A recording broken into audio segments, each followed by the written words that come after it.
Themba kusinivuke kahle ningilabo labaphile phela nako umkhuhlane iCovid-19 nayo impela somvo bengilele emnanzi futhi nande phephile. Umsakazo wethi Thombe Eswatini TV kuletha lona luhlelo Kusile breakfast show ngawo umsomluko tisuku tingemashumi lamabili nakune ngenyanga yengci umnyaka wa 2020 libito lami ngingisamkeswe ngwakakhoza ngamzana naye umlingani Neli lomuhla ehlelweni. Neli kunjani? Ngiyaphila samunjani ngikuvusele mbukele ekhaya kungumsomluko ngithemba ukuthi ube nemphela sonto lenhle kanzi ke siyajabula ukuthi lamuhla uhleti nathi lapha kwa Eswatini TV Kusile breakfast show sekwethembisa ukuthi sikulethele nje indzaba letimcoka kakhulu njengoba lamhla sikuphathele yena umcondzisi kaNature lota usitshela kabandi nje ngehlelo labalicalile lokho entasiqiniseka ukuthi abantu labaphila neligciwane iHIV bayakhona ukuthi ikhicitela kudla lokwanele kude ukuthi bangalambi nje basanatha lamaphilisi bawanathe sebadlile utasitshela kabandi ke yena lehlelo belisukunyiswa ngumhlonishwa Ndvunangule Siphoco singalesihlanu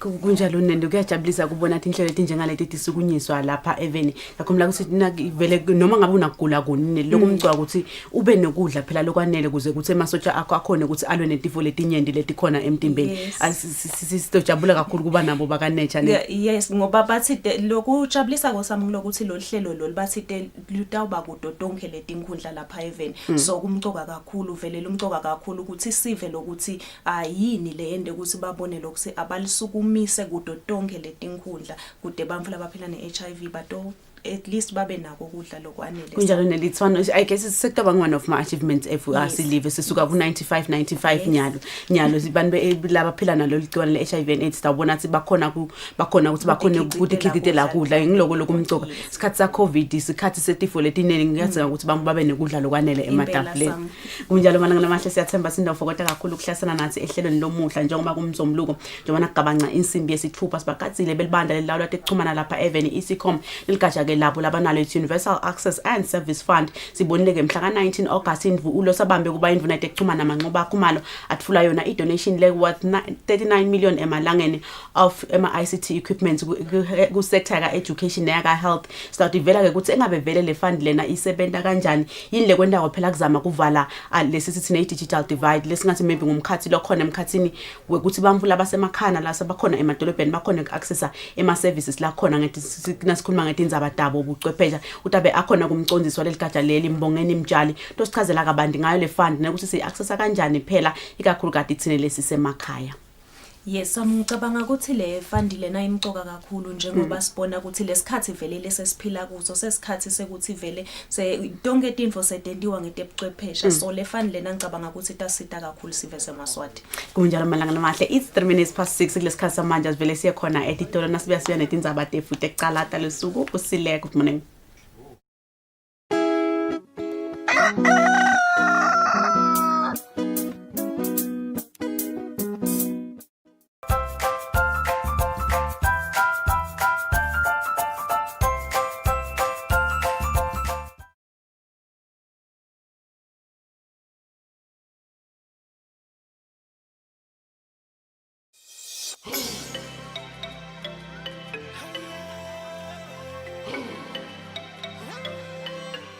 Eye on SADC, telling the African story from an African perspective. This is the only news program bringing you news, views, and interviews straight from the countries where it happened. Join me in Ndishishi Hamfungu as I take you on a journey across Southern Africa. That's on Eye on SADC, news of SADC from SADC.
Siphinze sinivusele maswati lamahle sinemukele kulolu hlelo ikusile breakfast show kanti kulesikhathi sanyalo sitawucala sibuke tindzaba tekucala telisuku.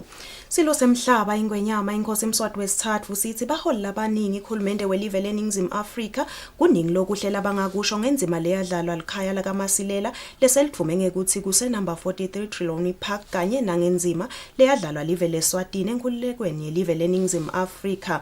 Inkulumo yengwenyama yethulwe nguNdunankulu Ambrose Dlamini nakuphakanyiswa ngalokusemthethweni incwadi lechaza ngemlandvo wase number 43. Lo mcimbi ubanjelwe etinkundleni tekuxhumana.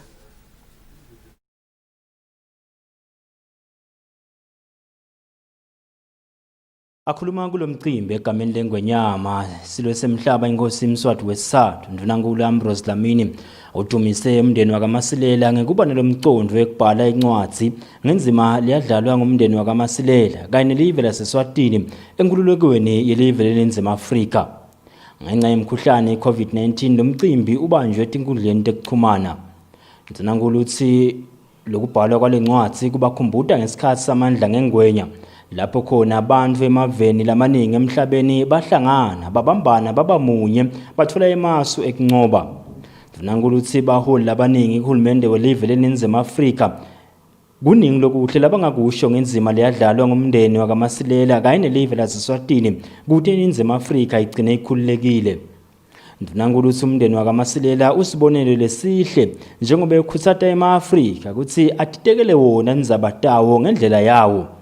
Ndunankulu udumise ubudlelwane lesebukhona emkhatsini kwenhlangano inumber 43 Foundation kanye nenhlangano yakamhlabuhlangene. Ndunankulu uthi budlelwane belive laseSwatini buhle nalenhlangano yakamhlaba. Ndunankulu uthi uyethemba ukuthi live leSwatini libambisene nenhlangano yakamhlaba kanye nenhlangano inumber 43 Foundation batawubambisana ekusiziseni emaswati kulomkhuhlane weCovid-19 lohlasela umhlaba nelive leSwatini. Etindzabeni ngingi-LinkedIn Gule ngisembabane. Hulumende ufuna kwenyusa lizinga lemkhicito nempahla lethengiswa naleyakhiwa lapha eveni. Lokhu takwenda nakungaphumelela umthetho losakhankanywa i-Technical Regulatory and Quality Infrastructure Bill. Lo mthetho losakhankanywa lokuthiwa yi-Technical Regulatory and Quality Infrastructure Bill yemnyaka wa 2020 uhlose kukhulisa lizinga lemkhicito netintfo letitsengiswa lapha eveni kuze ufane nalewa lamanye emave. Utawuphinze uqinisekise ukuthi bathengi bayavikeleka baphinze bathenge netintfo letingeke tibabangele tinkinga kutemphilo kulokunye. Umcondzisi wetemazinga etiko letemabhizinisi nekutsengiselana Phindile Dlamini uthi lo mthetho usidzingo njengobe utawuqinisekisa ukuthi lakangwane lihambisana nemhlaba etindzabeni temazinga etintfo letikhicitwa naletitsengiswa lapha eveni. Lesibukhanzeke kuyinkinga lokwente ukuthi size sifise kuba nalomthetho kokuthi uma uya lekhasini langcondvomshini lalo W2O ufune kubuka kokuthi ingabe mangakhi ema-technical regulations noma-ke imithetho lemazinga lefakwe live laseSwatini. Ngicabanga kokuthi mangingaphosisi sihleli nje noma kulamane. Lokho-ke bese sekuba inkinga ngoba emave lamanye lafuna kusungula tekuthengiselana nalelive abati lokho ukuthi thina sigathe ini si-expecte ini silive. Ngiko-ke lokho bese sewukhanza kokuthi bosomabhizinisi noma ama-manufacturers langekho lakangwane ayatfumela nje tintfo lese sesitibona tigcwelele emakethe. Lokuningi kwako singavumelana sisimaswati kokuthi uma sikubuka ngemehlo kungiloko vele lokusezingeni lelingephasi. Lo mcondzisi uthi live leSwatini liyingcenye yenhlangano yetekutsengiselana yemhlaba i-World Trade Organization lokubita ukuthi kube nemazinga latsite emkhicito lokumele abanjwe bakhiciti. Uthi lakangwane lisemuva ngemazinga emkhicito kunalamanye emave kungako lo mthetho udzingeka. Lo mthetho ungashaywa utawunika emandla libandla lelitawakhiwa lelitawubuka emazinga ukuthi lihlole emazinga emkhicito ingakafiki atimakethe. Tindzabeni teSwatini TV kube athemkosi Mavimbela Anagiyani Msibi embabane. Emakhaya langetulu kwemakhulu lamabili kubhekeke ukuthi asuswa endaweni yasesiphocosini kude kwakhiwe lidamu iNonvo Dam. Lesinye sive lesithinzekako kulomsebenzi sihlangene nelibandla lenkundla yasesiphocosini kuva kabandi ukuthi ticelo tabo labatifaka mayelana nalomsebenzi setisetshenzwe tafika kuphi. Sive sasemantabeni ngaphansi kwenkundla yasesiphocosini sihlangene nemalunga enkundla kuyokhulumisa tindzaba letitsinza sive nenkundla lokufaka ekhasi lidamu lelihlongota kwakhiwa khona-ke emantabeni litawuba lusito. Kwakhiwa kwalo-ke kubita kutsi kube khona emakhaya lasuswako kanye-ke netikolo letimbili. Isakhulunyiswa-ke lendzaba Bongani Mkhonda losakhamuti akayivisisi kahle lendzaba yokususwa kwabo. Damu manje lisuke la mhlonini. Wevele batalibeka khona le ndawo. Kunespace esihle mhlonini le ndawo le. Lapho idamu lakheka khona ngaphandle komsini. Lilunga lephalamende lenkundla yasesiphocosini Mduduzi Mathebula uyichazile-ke indzaba yelidamu ukuthi isebentwa ifikaphi kumanje. Meaning vele imiti lebathi tawuba affected but kusendiwa i-feasibility study. I-feasibility study ke ibuka ukuthi kutawulunga yini nakulunga kutawusetshenzwa njani. Kusakhulunyiswana ke nenkundla yofakile wayo umbono kwekuthi sicabangani. Leli damu nabasho litawu affecta 208 wemiti. I-primary school, i-high school, umgwaqo wesikondela lo emhlambanyathi vele itabahlukumeda abantu kakhulu. As much as idzingeka le project siyinkundla nje thina siwufakile umbono ukuthi sicabanga ukuthi bamane banciphise lesize yaleli damu. Lenye-ke la ichazile Mathebula ukuthi kusakhulunyiswana netikolo endzaweni nalabanye labatsinzekako ukuthi kube ne-Wi-Fi yamahhala etikolweni tisachubeka kuvulwa ngetigaba kude kuhlangabetane netindleko kubatali nebafundzi. Kulene kwakhiwa kwelidamu-ke umcondzisi walihlangosi lwemanti etikolo temcebo waphansi namandla Trevor Shongwe uthi bayawati lo msebenzi welidamu futhi-ke basakhulumisana naso-ke sive kodwa-ke kusangakavunyelwana njengoba nayo-ke i-COVID-19 ilimatile tinkulumiswano neluhlelo lwekuchubeka kwalo msebenzi kodwa-ke yintfo lesachubeka. Etindzabeni ngengiyani Msibi naLington Gule sisesiphocosini. Kulesikhathi samanje amaswati lamahle sitawubuka umbiko welitiko letempilo leliwetfule itolo ngesimo semkhuhlane i-COVID-19 lapha eveni. Babili bantfu labasishiyile emhlabeni itolo ngenxa yemkhuhlane i-COVID-19 itolo.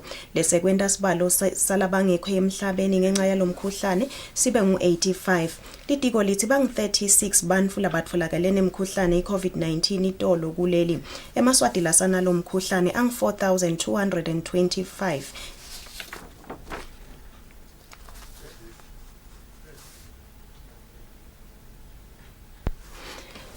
Emaswati lana imkhuhlane i-COVID-19 ang-1236 lana imkhuhlane labasalashelwa wona kanzi lesebeluleme kulomkhuhlane bang-2898 lesebashiyile emhlabeni ngenxa yalomkhuhlane bang-85 kanzi labo labasebabhalisele ukuthi banakekelwe bang-36 sibalo sebantfu labanalomkhuhlane lebe banawo nje itolo bang-4225. Mase sibuka ngetifundza sifundza sakaManzini sina 1902 wemantfu labanalomkhuhlane, sifundza sakaHhowo sina 1685, Shiselweni una 340, Lubombo luna 298.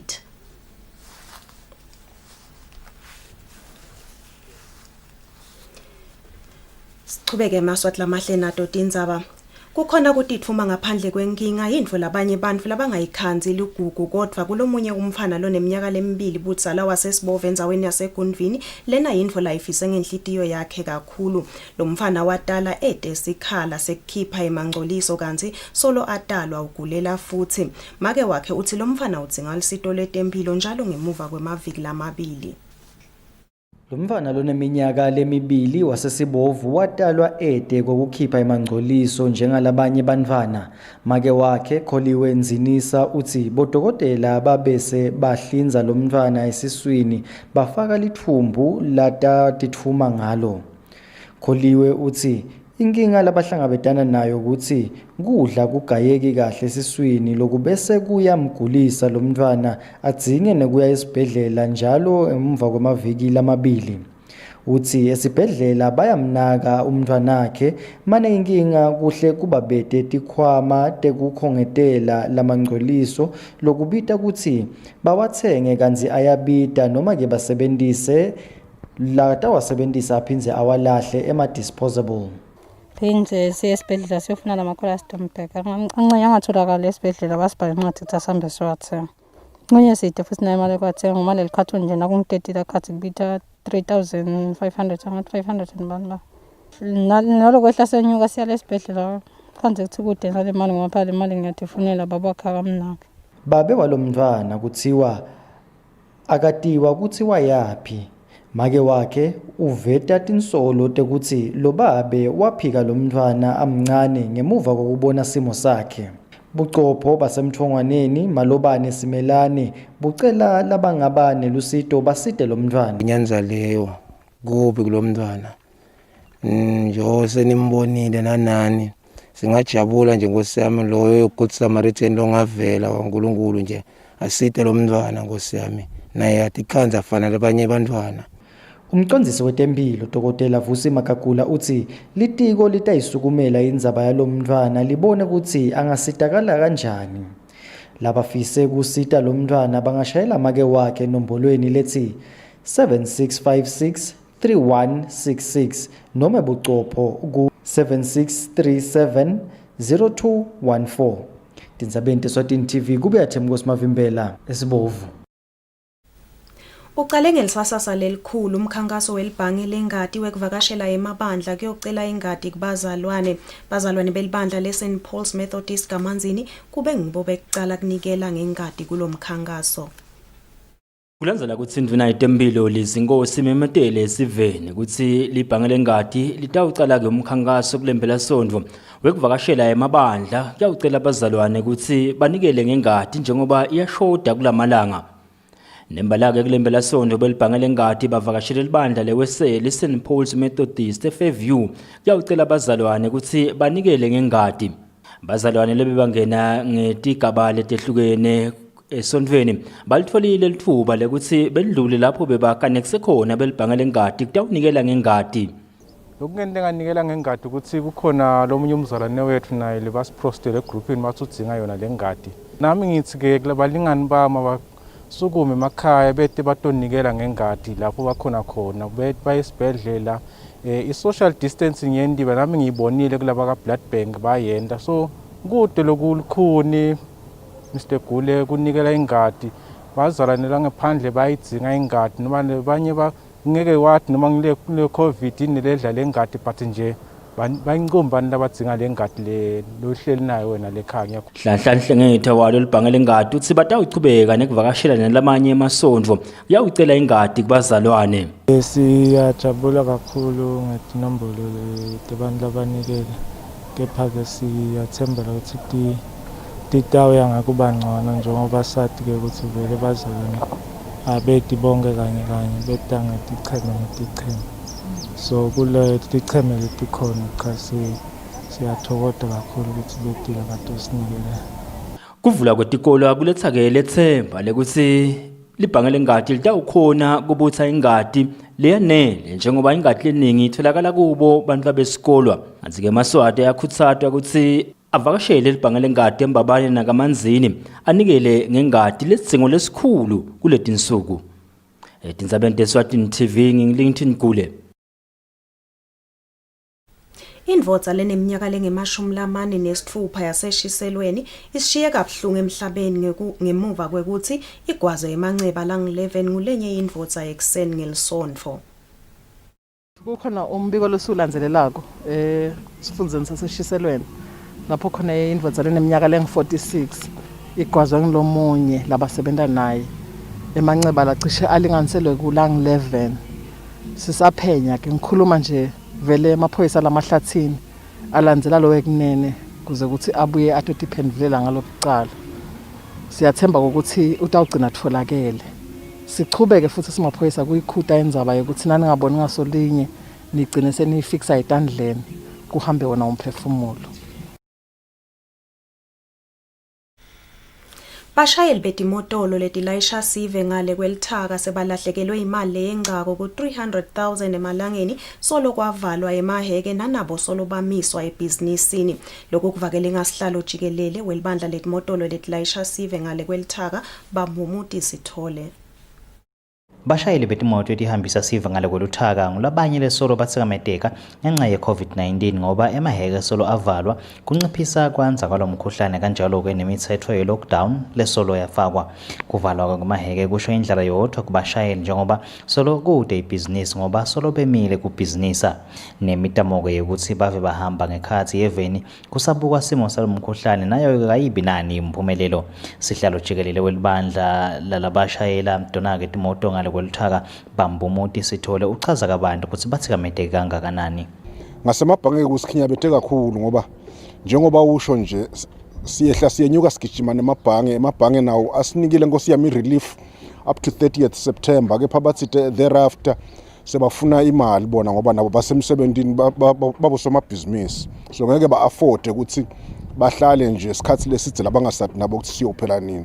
Siyakhulumisana kakhulu nebaka local nemabhasi ne-road transport council kepha ungathi siyashayisa ngoba laba baka local kwabona bathi ba-overtraded over and above lokuba overtraded basebenta at 80% capacity so timoto tabo tisemakhaya letinye kude ke lapho bangafaka khona daka cross border bede vele indlela bake ba-intimate nje last week ukuthi simane sicele emabhasini ukuthi lamabhasi lathatha abantu babesikolwa amane akhweshe but now akubhizinisi kukhulu nje kukhweshisa umuntu kubhizinisi yakhe uthi ngoba wena waka interstate so hluphekile lona sekufuthi umkhweshise naye uyasebenza wenda isurvey unama commitment ebhange naye. Timoto lithikametekileke lesolo timile tinge-99 kanti ke imali lebalahlekele kumanje engetulu kwa 300,000 umalangeni. Etindzabeni ngengiyani Msibingi naThembi Nkosi Mavimbela elutse. Libandla lelengamele etemvelo kuleli Eswatini Environment Authority ngekusebenzisana nenkundla yakalobamba selicala elihlelo lokuqinisekisa ukuthi imvelo igcineka kahle endzaweni yakalobamba. Ngekusho kwalokuxhumanisa lelibandla nesive belusile mhlanga bantfu labavumelekile kuba ingcenye yalomsebenzi bantfu benkundla yakalobamba kuphela. Libandla lelengamele temvelo lapha eveni libambisene nenkundla yakalobamba lisukumisa umsebenzi wekonga imvelo endzaweni yakalobamba lapho khona takhamuti takalobamba letikhethiwe tifake ticelo tekwesekelwa nguleli bandla kutawucinisekisa ukuthi imvelo kuleya ndzawo ihlale ihlobile. Ngekusho kwalokuxhumanisa lelibandla nesive belusile mhlanga lomsebenzi ubuke kakhulu indzaba yokugcina tibi ngendlela lefanele njengoba takhamuti kuleya ndzawo sebabonakele ukuthi sebalahla tibi ngalokungekho emthethweni. Njengoba bekhishiwe ukuthi kufuneka abantu labanenshisekelo yekwenta umsebenzi wekugcina lobamba ahlobile. Sitholile ke ticelo lesingasho ukuthi tiyafika eshumini. Kulo msebenzi ke kubhekwe ukuthi kutholakale umuntu noma inkapani letawukhona kulekelela lesive sakalobamba ukuthi indzawo yakhona ibe indawo lehlandekile nokuthi nje kube nesystem yekugcina lendzawo ihlandekile. Kungabi ukuthi ngaso sonke isikhathi nasekumele ukuthi kube nemicimbi lemikhulu sekumele ukuthi sesikhathi lapho sesohlanda khona. Indvuna yenkundla Bhekisisa Bhembe uthi lo msebenzi yimvo lenhle kakhulu wakuthatha sive sinake tindzawo labahlala kuto. Le waste program lesicale kulamalanga nabaka SEA yalo ukuthi sikhone lo silenkundla ibe ngilehlandekile lehlobile emakhaya titarati konke. Now le program lena itasisita ngalo ukuthi letibi lebe batshisa lamakhala bangame batshise letithumela letithunyela lidwadwasi titawuthatheka tiyolahlwa endzaweni letifanele. Kuhloba kwemvelo kumcoka kakhulu ikakhulu kulesikhathi kubhedvuke umkhuhlane i-COVID-19 lapho khona wonke kumele ahlale ahlandekile kanti ke lo msebenzi uhambisana nemkhankaso lwasukumiswa ngundvunankulu wekugcina live lihlobile i-Clean Eswatini campaign. Etindzabeni Eswatini TV kubika Temalangeni Dlamini nginalingithini kule kalobamba. Mkhulu Jeremiah Ngwenya wasevuseni ucela lisito lekwakhela indlu njengoba lena lahlala kuya isekho yesimini lesikahle. Mkhulu Jeremiah Ngwenya wasevusweni uthi inkinga lenkulu ukuthi sewugugile akasakhoni kutendela tintfo kanti uphindze uhlala nemkakhe lenaye umuntu longakaphili kahle engcondvweni kanye nebatukulu bakhe lababili nabo lesebete batali. Uthi lokumesabisa kakhulu ukuthi timvula talonyaka titawuphelela kubo njengoba lihlobo selisonzele.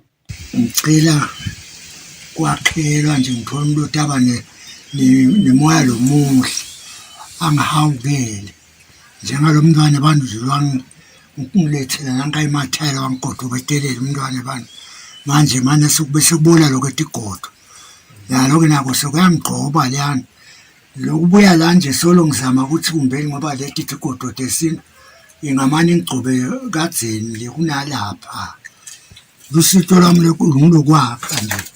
Ngwenya uthi la khaya kati sewalala etiko ngobe nasemasimini kude labuye nako lonyaka uphinze wacela sive ukuthi simakhele ingathe yetibhitho. Buchopho basevusweni nkosinathi Mabuza naye ucela sive ukuthi sibambise bakangwenya ngesakhiwo kanye nekudla. Mkhulu ke vele uswele kakhulu lesingakucela emaswatini akithi lemaswati lamahle ngoba kucela tandla ngosami kulo longakhona ukuthi manje asibambise kutheni mkhulu akhona ukuthola lokungaba luphahla njengoba nibona bonkosi ukuthi ngosami lomdzala nayi nje indlu lakalala kuyo lapha ke kulala labantwana bekalala khona sobona usinako sekuyawa ubathe ufuna kubila ngala nakhona letigodo setibolile ngoba kucela emaswatini ngokuthi lokho abantu benkosi labangakhona ukuthi manje basiphe kona kude lomdzala agcine naye ngosami alala endlini njengoba nje nako kungena lihlobo nyalo kutawutata imvula asathi ukuthi ngosami sidawenda njani. Longafisa kusita angashayela Buchopho ku 76445242 etindzabeni kubika Phuma Phimsweli evusweni.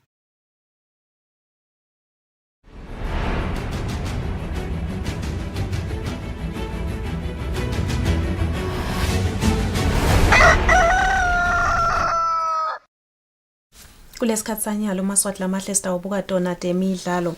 Badlali bemidlalo wepool ngephansi kwamanzini ipool league lebe badlala imidlalo yabo yekucala kule season bathi bayajabula ukuthi uhulumende sogcina bavumele ukuthi sale babuya badlala. Labadlali bebakhuluma emidlalweni yabo kamanzini. Phela sonto badlali bemidlalo wepool ngaphansi kwamanzini pool league bebahlangene emanzini pool club lapho khona bekudlalwa imidlalo yabo yekucala selokhu bavunyelwe ukuthi sebangabuyela badlale. Labadlali ke sithena sibakhulumisa baveda ukuthi bayajabula kubuya badlale kepha ke nekwesaba kwalomkhuhlane kusekhona. Labanye bethu vele sinako lokwesaba ngonje ubona abantu bengaphandle igame lenkulu lena abantu bafuna ukubukela asathi ukuthi bathi sitaba sama yonke ukuthi at least babone through lamafastela ngoba vele lokwesikholeshonali singathi asibonge kakhulu ukuthi sesiphinde sikhonile ukuthi sibuye sidlale ngoba sikhathi lesiningi vele thina sesichitha khona kulomdlalo ngiyo nje uyaside ukuthi kube khona into lesibabhizi ngayo. Jabula kakhulu ngalokuthi nje sikhumbula ukuthi nje sasidlala kwase kuba nale nkinga lesifo saseke siyemiswa but sisajabula lokuthi sesiphinde sibuyile ensimini sakhe bese sirasta angisho kanjalo but nyalo siyajabula ke ukuthi iligi seyiphindze icalile ngicanga sesitawukhona sesichube without ikuphazamiseka ize iphele. Mapana nalenhlangano even Mbongeni Dlamini uthi bona bakwente konke lokufuna nguhulumende ukuthi kuphephe abadlali babo. Lobo social distancing nalo sanitize cishe onke lama venues sesidlalela kuwo simeka sure ukuthi isanitizer iba khona namnyango na ingena vele wonke umuntu uyasanitize naleti tulo tiyaqhelelana lo 1.5 meters.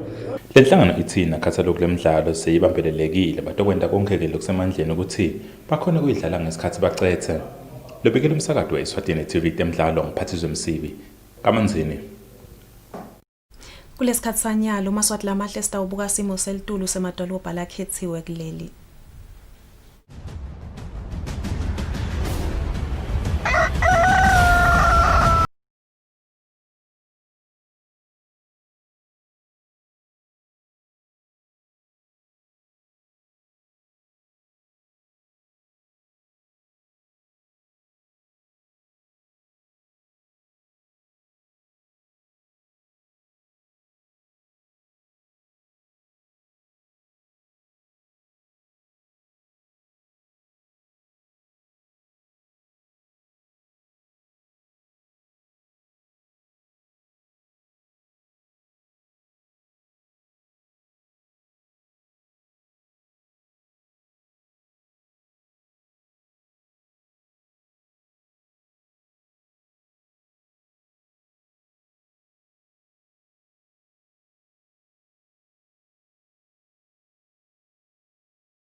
Stisha sidibeka lapho maswati lamahle tindzaba tekucala telisuku kanzi umlingani wami Samkelisiwe Khoza so vele uma ngemumo nabo bakasikho mhlala nathi mbukele ungayindzawo.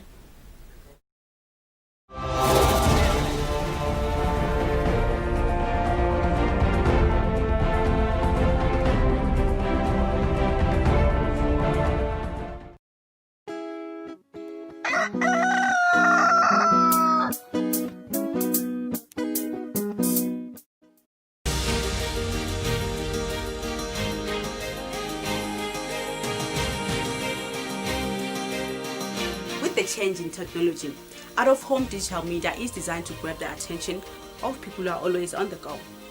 You can now watch your favorite show, Kusile Breakfast Show, and Tindzaba at 7 on your favorite YouTube channel.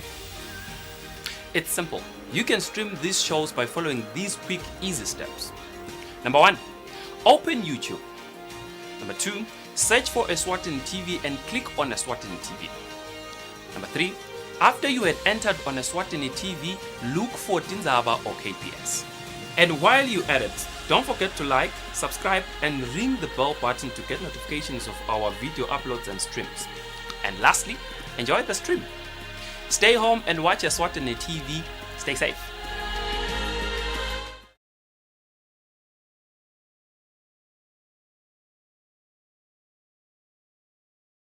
Healing, hope, restoration. Amazing stories of real people like you who have triumphed over tragedy. Watch Turning Point International and be inspired to reach your turning point. It really ministers to the soul of man, and as a pastor you benefit a lot because people learn and they learn how to cope with issues probably you don't even deal with in your sermons. It's not reality TV, it's real life TV.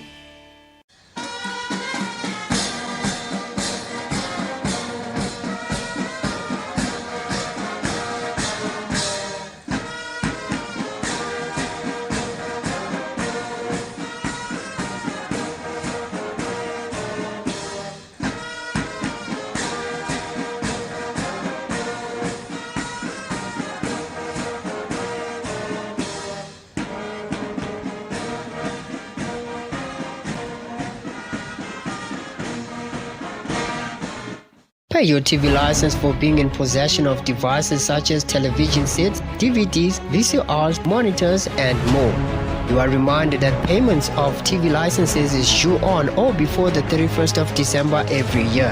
180 Malangeni per year for individual or business viewership, 300 Malangeni for television trading license, and 50 Malangeni for other devices. You can pay for your TV license through MTN Mobile Money, Eswatini Mobile Imali, NetBank, and Eswatini Telecom. Visit us at the television license offices at the Madlenya House, Babane, or call this number 3434 1234. Pay yours every year.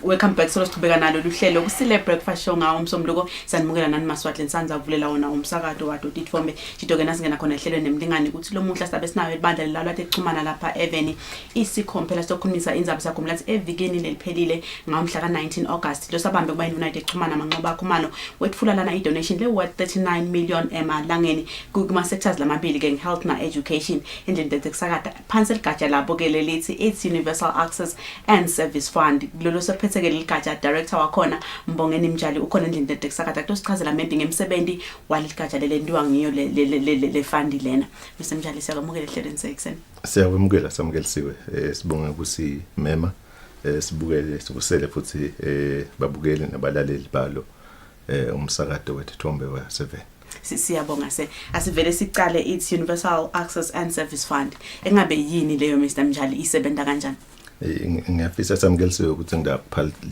ligama layo lesinto sisatalifuni okay but maybe asengiqale emuva ngithi the fund sits with the communications regulator so it is part of Eswatini Communications Commission The commission itself in a mandate, part of the other mandates that le set up ngayo is to ensure that onke maswati lalaven atsengithi wonke umuntu lo laven ngisho ukuthi maswati kuphela akhona ukuaccessa ama-ICT services. Now utawukhumbula ke samkelisiwe ukuthi bakhona labakhona vele enkhundleni la batinkampani letenda lokho, but uyawukhanza ukuthi ngasikhathi lesithide kunetindzawo lapho beva ngazo sibona ngeke ubasole angeke bayakhe imali khona. Le fund ke yakhelwa lokho ekuthenini kuleto digaba la leto lapho lama licenses angakhona kufika khona because it wouldn't make financial sense, bese ke thina siyifund sesiyawafunda lawo ma projects kuzokuthi lawo maswati lawo noma labo bantu labahlekile indzawo leto bakhona ukutithola tinhlelo taka ICT. Kwesibili kuba netinhlelo tahulumende isitawukhulumisa maybe nasethamba lo khanza ukuthi maswati ayafisa kutithola angadingi kutemba bani angadingi teke manzini noma speak. Leli hlelo lo lwakhelwa lokuthi nalapho likhona ukuseliside la lingasita khona kuze kuse maswati angahamba isigaba leside kuthola ihlelo lahulumende kanti phela tecwephesha khona takona lokho. Angigcina ngokuthi ke samkelisiwe leli hlelo alibuki kuphela laba ka telecoms noma laba ka communications. We have 3 sectors that we regulate from a commission perspective. We have the postal, we have broadcasting, and then we have communication. Sekuthi nje kulomnyaka besibuke kakhulu leli hlelo la communication because from a legislation perspective we're still finalizing le mithetho lelelusa leletinye inhlelo utawuthi nasikhuluma mhlawumbe nasophelele lo mnyaka imali lokuyiwe bese sithi sitabe sendani kuleto tingoni lethu kufaka bo broadcasting nabo postal, but kwanyalo sisebuke kakhulu leli hlelo la communication because lona has been there for a while.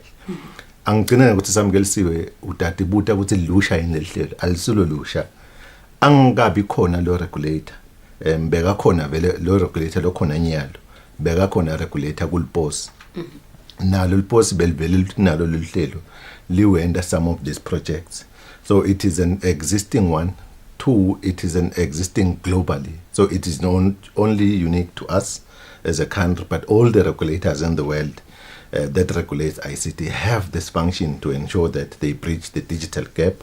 They serve the underserved, including disabled, because sometimes labo banesidingo less specific. So you then need to find a way to see how do you use the ICT services to assist them better their lives. So ngipemvulela lombuto wambolanzela Mr. Mjali asingene ke ekuthenini sikhuluma ngabo Eswatini Mobile, sikhuluma ngapha netipo emapost netincingo sikhuluma nga Eswatini MTN kunemafees lababhadalako khona ku regulate engabe inzima yini nje labadlalako in terms of ema development projects ayo ifund. Nathi ngakhuluma iqiniso vele yabo le mali. Okay. Kuthi thina siyayikoleka bese phinde siyineka bona.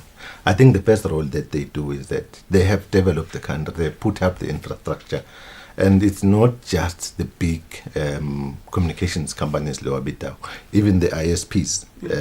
You've got a lot of ISPs in the country. Now, but they have a portion that they contribute. So the first part is that they do contribute financially to the fund so that the fund has the money to perform the duties. The second part is that ulama license conditions up. We do put some few rules there. They must abangabuki vele bona kuphela bese bathi nje hayi vele sitabuka lokhu commercially viable. Abazame lokuthi lama services abo nabo bawa roll out where they can possible to some of the underserved areas. I am trying to avoid rural. So I would rather use underserved because ungaba rural ukhanza ukuthi you have got a lot of people. It is commercially viable for an operator to be there. So that's why you want to avoid the rural as possible, but good in certain instances as called. And then the third part that they do is that the mali singayikoleka thina, and we formulate and craft the strategy and the plans. We then issue out tenders. Lama tender unfortunately isiphinde zwanike bona. So lo mthetho ithi to implement you need to go back to the licenses so that they become the implementing partners, because it doesn't work as asikuniki nje le mali. We are saying if we want to, for argument's sake, we want to set up a network ezindwendweni bese sikhipha le tender sithi yathi sina set up network ezindendweni kunabantu labang 1500 labaphila khona that need services. Ku set up le network khona sambe siyowenda ama estimates konke lokho and then we then say it will cost us, for argument's sake, 3.5 million emalangeni. Bese sikhipha le tender sithi lo msebenzi lo yawasendwendweni wena nawe sitshele ukuthi ungawenda ngamalini. Bese sisiyangeta lapho sesithi ufuna malini kule fund wenda lo msebenzi, because at the end of the day the network itawuba yakho. We don't run a network. So now bese sibuza wakhile lembolombolo seyikhona, it then becomes yours by extension. But so that's why we subsidize for you rather than to capitalize it full time, because yakho, it is not going to come to our books, and then it's going to make money for you. And then the last part, which is the fourth one, they then need to maintain these things. So it nayo le role yabo itigaba vele sibafana babo nje sikoleka le mali iphinde siyeluse, they run with it and then they maintain, they install and then they maintain. Even the non-technical one, we have a formula where we use, where we then go back to them and say, how can you assist us? Because the mthetho vele uslusa kuze sifike khona, not unless sige vele as connect sitakala kibo. That is only when then we can then go out and do a public tender for a partner to help us in that space.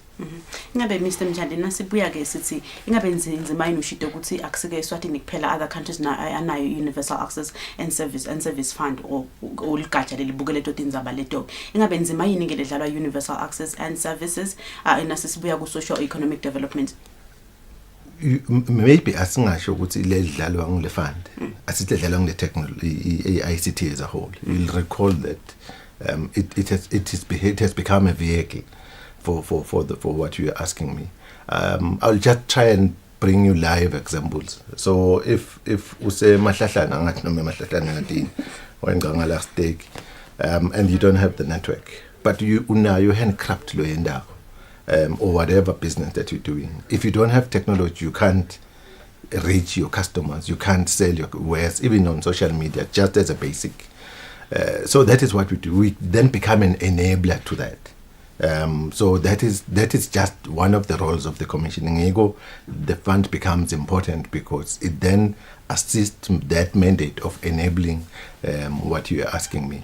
I think the second one is then to say, how do we then ensure that one is to make sure that the service is there. Two, it is and then three is affordability. You know, because you can have the service, but if you can't access it because the quality is not good and it is expensive, then it becomes a problem, because but you can't drive it. So it's pretty much not useful. So I will say it's just the role of the commission just to ensure that we become a catalyst of the social development. Enyabe then asingene ku night donation ya seviki ndiphelele letfulwe nguyo losabambe kuba indvuna yethu exhumana manxeba khumali kwa 39 million emalangeni of ICT equipment. Asingene ke maybe unpackele the project that usekelwa ngale donation. Okay, maybe asiqala ngokubonga yona indvuna lokuthi ibe khona kule viki leliphelile ide wethula lo msebenzi phinde sibonge nendvuna yemfundo ukuthi ibe khona ide wemukela lo ngosihlalo wale fund tried to unpack the programs that we were handing over to the minister, and the minister eventually handing over to the public. Manengana, and it's not just only the two, the agriculture, the health and education. The first one, which took a bulk of money, we built 13 sites, 13 3G, 4G sites across the country. And that took about 30 million. So we did this over a period of 2 years. Kunama communities that when the office was established, we found that sakhona lama request with the licenses, with the commission to say we are disingala, there is no network. Singala mjoli, for argument's sake, there is no network. So one of the bigger projects that we did is to set up 13 3G, 4G sites. And what we did is that, again, we issued the tender. It was won between MTN Eswatini and Mobile Eswatini, and they went to set up the sites.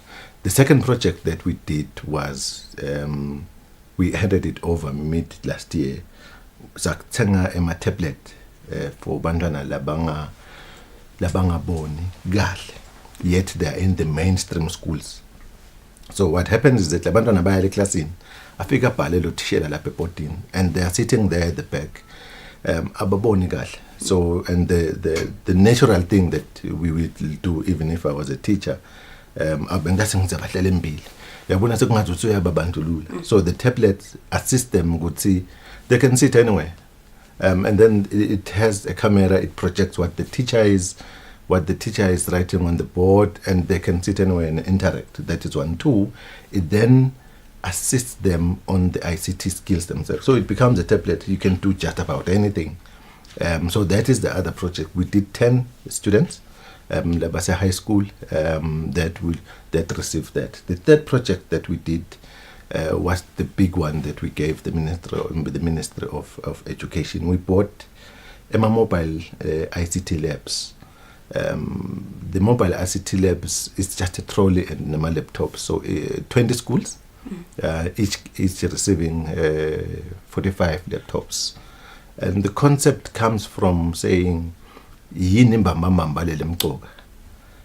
you want to go and build an ICT lab, or the device that they will use for ICT as a subject or for any other thing? So we then proposed to the Minister of Education and Training to say, can we propose these labs at least lab out le computer lab.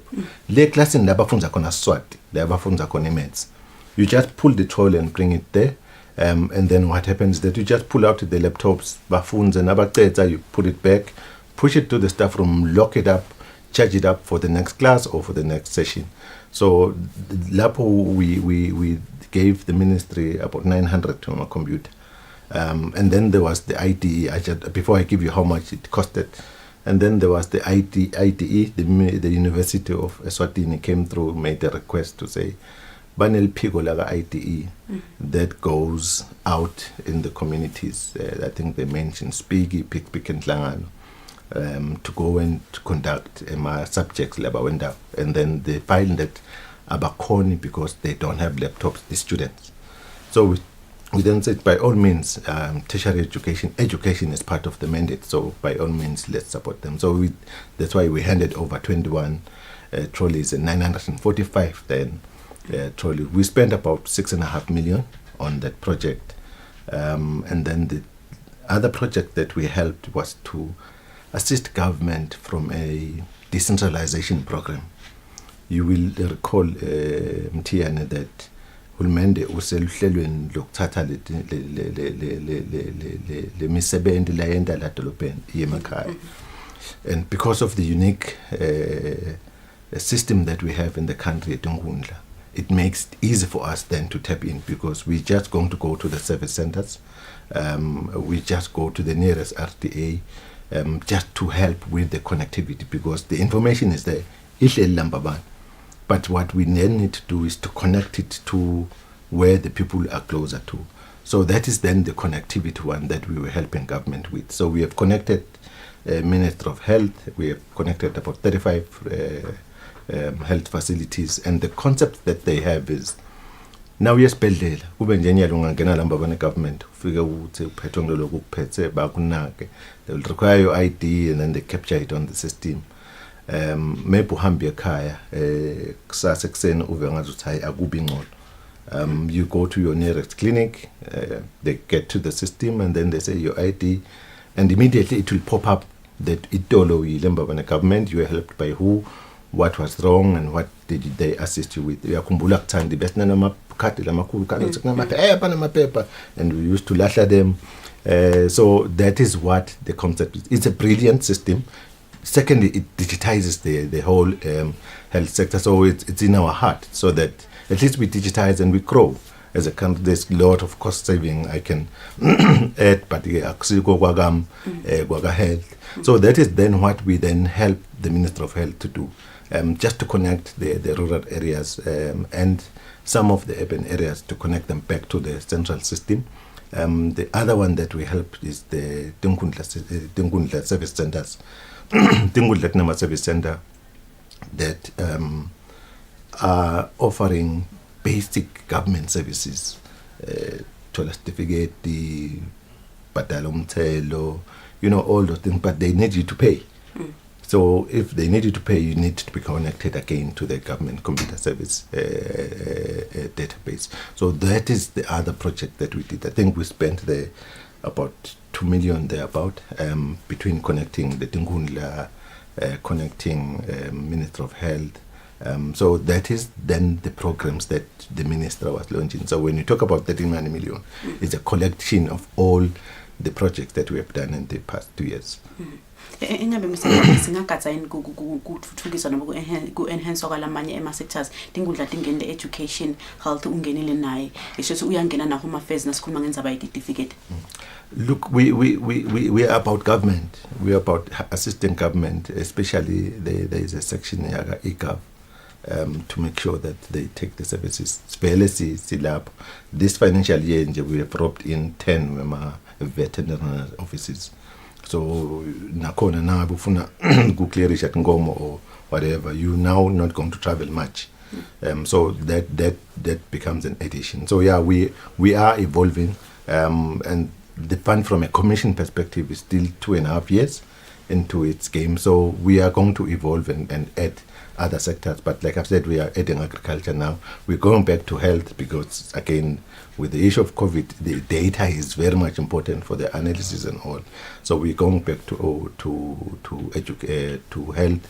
We're going back to education again, both Labantwana Laban with special needs and the mainstream ICT. We are going to go back and assist them as well. So we will grow with time, but I think for now, those are the sectors that we will help. Maybe a person longadinga le fund Mr. Mjali angabuda ukuthi engabe thina nasifuna maybe lokuthola lesithola le fund, where do we start? Ukhuluma ukuthi we about our government kwendekani ke if there is a school ekhona emakhaya maybe siyafisa naso accessa services yayo le fund. Loku kahle Mthiyane is that we as a commission, we don't choose who we give. So we write to the ministry and say the fund board or the committee and the board have approved that we support you as a ministry, we support you as a minister. Then they tell us that, okay, this next thing or connectivity in this area. I will encourage the Utsibantu maybe for starters, let them visit our website as a commission, as a regulator. There is a lot of information about the fund on our website, and we are going to try and do some more education from now about the fund and how they can access the fund. So yes, you can go there. There's a manual on how the fund works. There is a guide on how you can access the fund. But from a ministry's perspective, we normally deal with the government ministries and say, then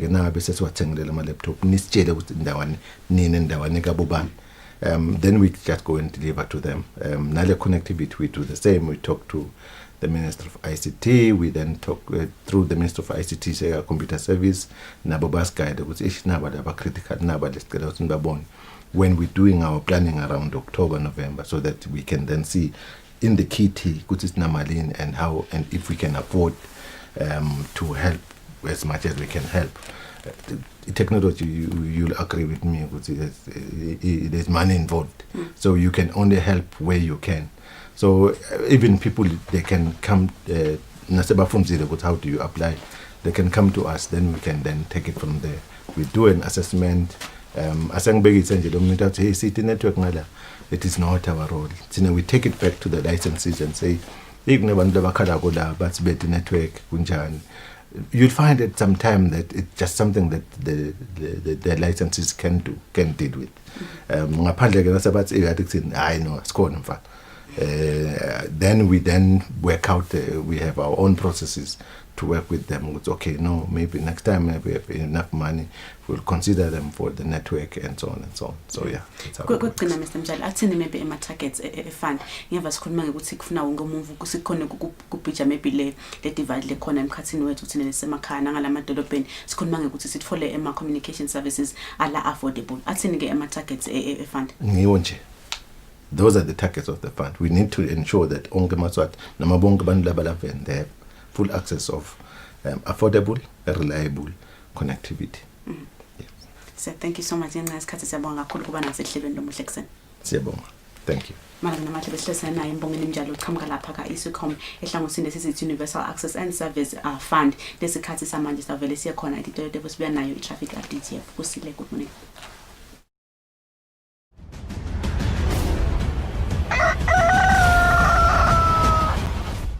Anguvusele mbukele Kuseni imigwaqo sesihlolile etifundzeni totini siyawuphawula ngalokufishane emadolobha lamakhulu eVeni sicala ngedolobha lelikhulu leMbabane tiba netemgwaqo letilapha eceleni kwase engine aduve tumbala lomthubi na uhamba ngesitalati lesingisozisa siyabakhuthata ke bashayeli ukuthi bashayele ngalokukhulu ukucophelela kanti lapha endasi kumathapha edolobheni lakhona na usuka lapha elisushwana ubuka yona iSwaziland Beverages na sasitalati lesingFirst Street na ukuhamba lapha noma ke eceleni kweligarage la petrol lapha na uyawungenela leyo mgwaqo loyo leto tibane letilapho aduve ke umbala lobovu siyakhuthata bashayeli lapho bashayele ngalokukhulu ukucophelela ngakulonye ihlangothi edolobheni lakamanzini tibane letiphumako lapha letibheka khona lapha emoneni nato leto tibane leto atisebenzi tiveta umbala lobovu nje kuphela akhona ke amaphoyisa etigabeni tonke kwenda siciniseko sokuthi sisahamba ekuseni sendlula ngalokuphephile etigabeni tonke siyakhuthata nje ukuthi akube khona kubeketelelana nekuhloniphana kulolo hlangothi kanti lapha esidokotho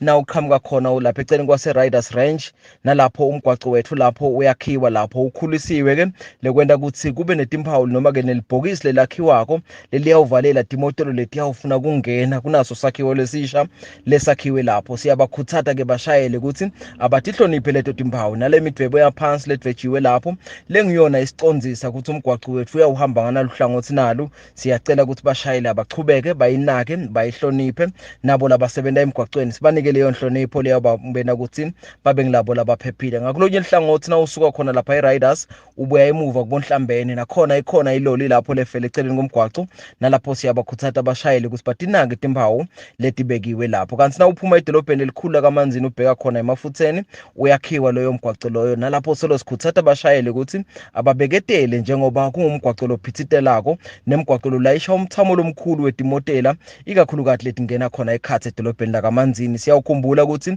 netikolwa namuhla tiyawuba khona letivulwako sibhekile ke ukuthi linani letimotolo vele libe ngilelo lelisedulu kakhulu namhla emgwaqweni sikhuthata ke ukuthi bashayela bahloniphane lapho kanti ke na ungena lapha edolobheni laseLuve ubheka khona lapha kubomcengene nga D10 naloyo mgwaqo loyo solo uyakhiwa ufaka yona iProbase sikhuthata abashayeli nalapho ukuthi abahambe ngelitubane leliya ubaphansi leliya wenda kusinabo labasebenza emgwaqweni babe ngilabo labaphephile kanjalo nalapha elibonjeni na ungena lapha kalonhlupheko ungena edolobheni laseSteki noma ke usuka kulukhulu ubheke Big Bend naleyo migwaqo solo yakhiwa siyabakhuthata ke nalapho bashayele ukuthi abahloniphane basasebenzisa leyo mgwaqo leyo kanti inshiselo iyahambeka na usuka lapha kalavumisa uyongena khona inhlangano kungaba kuphawula nje ukuthi imfuyo bekunene selo iyabonakala emigwaqweni leminingi yelive ngingete ngabala ngamunye kepha ke sikhuthata umfuyi ukuthi bekunene akayikhweshise phela imfuyo emgwaqweni lokho kutawusisita ukuthi sive siphephe sisasebenzisa wona umgwaqo kanti lapha eTulu enhla nakahoho lapha ebuhleni na uthatha na umgwaqo long D10 lobheka lapha eTulu D20 lobheka lapha eTulu eHereford esikom kaJeke naleyo mgwaqo loyo uyakhiwa ingcenye yawo lapha njengoba sathi ukuthi kunesakhiwo lesakhiwa ko lapho kusetshenziswa ke umgwaqwana lo setshenziswa kwesikhashana lapho sibhekile ke nalapho bashayele ukuthi abahloniphe batinake leto timpawu bendlule ngendlela leyo bangileyo lephephile kanti na usuka lapha ekenda kumathamo ubuya eTulu emutshana uyahambeka loyo mgwaqo loyo nawo selo unawo ke noko ama potholes netincola letinkhulu ethutha wona phela tigodvo sikhuthatha abashayele ukuthi abashayele ngalokukhulu ukucophelela ngiloko nje kuseni sithi wonke lo sebenzisa umgwaqo kube indlela lenhle sikhumbule kunaka timpawu temgwaqo umthetho wemgwaqo nekuhloniphana ukhumbule ngwane ukuthi kuphepha kwakho kuphepha kwami kusimama kwawo umnotho welive siyabonga kakhulu umsakati.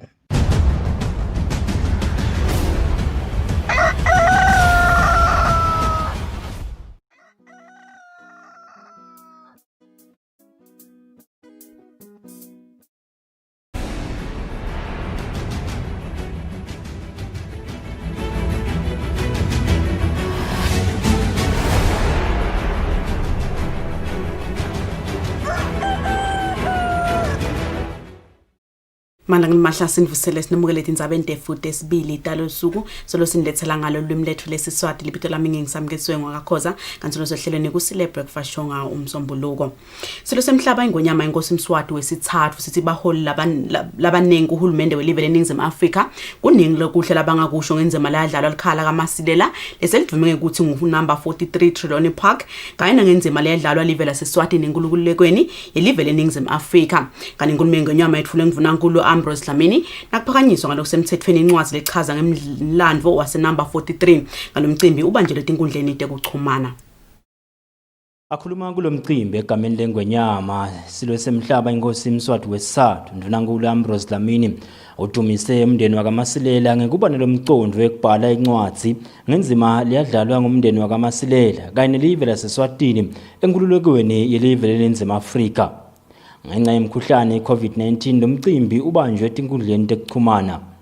Ndvunankulu uthi lokubhalwa kwalencwadi kubakhumbuta ngesikhathi samandla ngengwenya lapho khona abantu emaveni lamaningi emhlabeni bahlangana babambana babamunye bathola emasu ekuncoba. Ndvunankulu uthi baholi labaningi kuhulumende welive leNingizimu Afrika kuningi lokuhle labangakusho ngenzima leyadlalwa ngumndeni wakaMasilela kanye nelive laseSwatini kuthi iNingizimu Afrika igcine ikhululekile.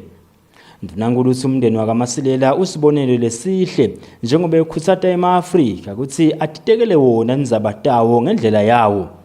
Ndvunankulu udumise budlelwane lesebukhona emkhatsini kwenhlangano i-number 43 Foundation kanye nenhlangano yakamhlabuhlangene. Ndvunankulu uthi budlelwane belive laseSwatini buhle nalenhlangano yakamhlaba. Ndvunankulu uthi uyethemba ukuthi live leSwatini libambisene nenhlangano yakamhlaba kanye nenhlangano i-number 43 Foundation batawubambisana ekusinziseni yamaswati kulomkhuhlane we-COVID-19 lohlasela umhlaba nelive leSwatini. Etindzabeni ngingi-LinkedIn kule ngisembabane. Hulumende welive laseSwatini ufuna kwenyusa lizinga lemkhicito nempahla lethengiswa naleyakhiwa lapha eveni kanti lokhu kungenteka uma kungaphumelela umthetho losakhankanya i-Technical Regulatory and Quality Infrastructure Bill. Umthetho losakhankanywa lokuthiwa yi-Technical Regulatory and Quality Infrastructure Bill yamnyaka wa 2020 uhlose kukhulisa lizinga lemkhicito netintfo letithengiswa lapha eveni kuze ufane nalewa lamanye emave. Utawuphinze uqinisekise ukuthi bathengi bayavikeleka baphinze bathenge netintfo letingeke tibabangele tinkinga kutemphilo kulokunye.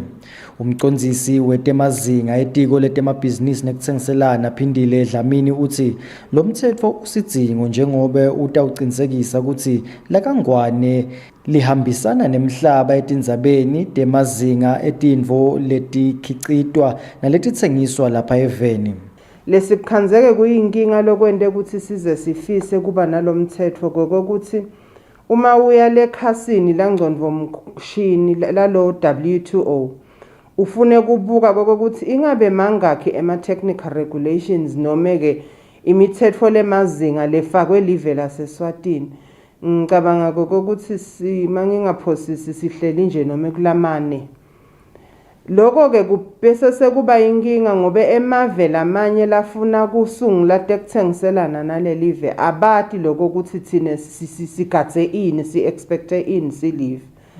Ngiko-ke lokho bese sowukhanza kokuthi bosomabhizinisi noma ama-manufacturers langekho lakangwane ayatfumela nje tintfo lese sesitibona tigcwelele emakethe. Lokuningi kwako singavumelana sisimaswati kokuthi uma sikubuka ngemehlo kungiloko vele lokusezingeni lelingephasi. Lo mcondzisi uthi live leSwatini liyingcenye yenhlangano yetekutsengiselana yemhlaba i-World Trade Organization lokubita ukuthi kube nemazinga latsite emkhicito lokumele abanjwe bakhiciti. Uthi lakangwane lisemuva ngemazinga emkhicito kunalamanye emave kungako lo mthetho udzingeka. Lo mthetho ungashaywa utawunika emandla libandla lelitawakhiwa lelitawubuka emazinga ukuthi lihlole emazinga emkhicito ingakafiki atimakethe. Tindzabeni teSwatini TV kube athemkosi Mavimbela anagiyani Msibi embabane.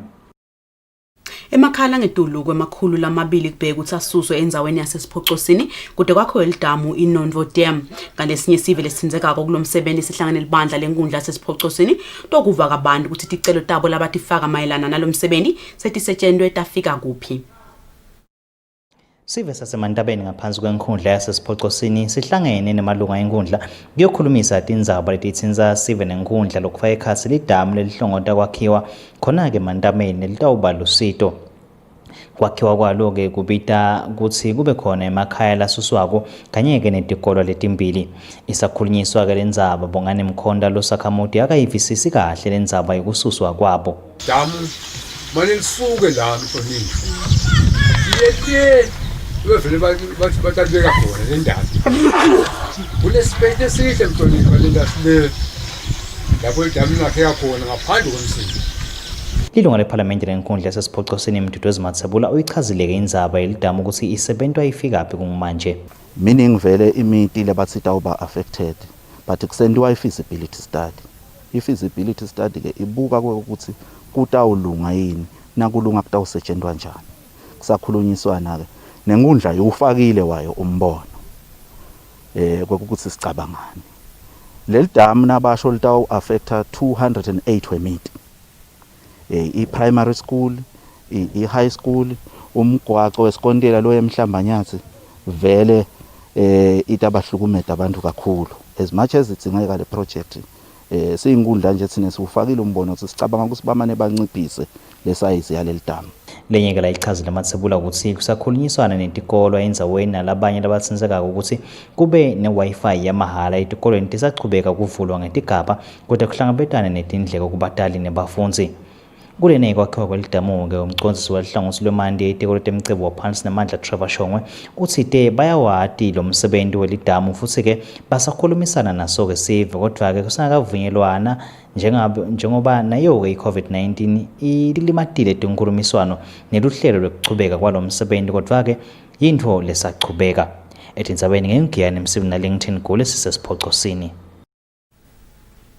Kukhona kutitfuma ngaphandle kwenkinga yindvo labanye bamu labangekhanzi iligugu kodwa kulomnye umntfwana lweminyaka lemibili ebudzala wasesibovu endzaweni yaseGunveni lena yindvo layifise ngenhlitiyo yakhe yonke. Ngalo mntfwana watala ede sikhala sekukhipha emangcoliso kanti solo atalwa ugulela futhi. Make wakhe lo mntfwana uthi udzinga lusito lwetempilo njalo ngemva kwemaviki lamabili. Lo mfana loneminyaka lemibili wasesibovu watalwa ede kokukhipha emangcoliso njengalabanye bantfwana. Make wakhe Kholiwe Nzinisa uthi bodokotela babese bahlinza lo mntfwana esiswini bafaka lithumbu latatithuma ngalo. Kholiwe uthi inkinga labahlangabetana nayo ukuthi kudla kugayeki kahle esiswini lokubese kuyamgulisa lo mntwana adzinge nekuya esibhedlela njalo emva kwamaviki lamabili. Uthi esibhedlela bayamnaka umntwanakhe mane inkinga kuhle kubabete tikhwama tekukhongetela lamangcoliso lokubita ukuthi bawathenge kanzi ayabita noma ke basebenzise latawasebenzisa aphindze awalahle ema-disposable. Phindze siye esibhedlela siyofuna lama-colostomy bag ancenye angatholakali esibhedlela basibhale incwadi ukuthi asambe siwathenga. Nconye side futhi nayo imali yokuwathenga ngoba leli khathoni nje nakungidedile khathi kubita 3,500 angathi 500 bani ba. Nalokwehla senyuka siya lesibhedlela khanze kuthi kude ngale mali ngoba phela le mali ngiyatifunela babakha kamnaki. Babe walo mntwana kuthiwa akatiwa kuthiwa yaphi. Make wakhe uveta tinsolo tekuthi lo babe waphika lo mntwana amncane ngemuva kokubona simo sakhe. Bucopho basemthongwaneni Malobane Simelane bucela labangabane lusito baside lo mntwana. Inyanza leyo kubi kulo mntwana. Njo senimbonile nanani singajabula nje Nkosi yami loyo good Samaritan longavela waNkulunkulu nje aside lo mntwana Nkosi yami naye atikhanza afana labanye bantwana. Umcondzisi wetempilo Dr. Vusi Makagula uthi litiko litayisukumela indzaba yalo mntwana libone ukuthi angasitakala kanjani. Labafise kusita lo mntwana bangashayela make wakhe nombolweni lethi 7656 3166 noma bucopho ku 7637 0214. Tindzabeni Eswatini TV kube yathemba Nkosi Mavimbela esibovu. uqale ngelisasasa umkhankaso webelibhange lengadi bekuvakashela emabandla kuyocela ingadi kubazalwane kanti bazalwane belibandla le-St Paul's Methodist kaManzini kube ngibo bekucala kunikela ngengadi kulomkhankaso. Kulandzela kutsi indvuna yetempilo lizinkosi Memetele Siveni kutsi libhange lengadi litawucala ke umkhankaso kulembela sondvo wekuvakashela emabandla kuyawucela abazalwane kutsi banikele ngengadi njengoba iyashoda kulamalanga. Nembalake kulembela sondvo belibhange lengadi bavakashela libandla leweseli St Paul's Methodist Fairview kuyawucela abazalwane kutsi banikele ngengadi. Bazalwane lebebangena ngetigaba letehlukene esondweni balitfolile lithuba lekuthi bedlule lapho bebakanekse khona belibhange lengadi kutawunikela ngengadi.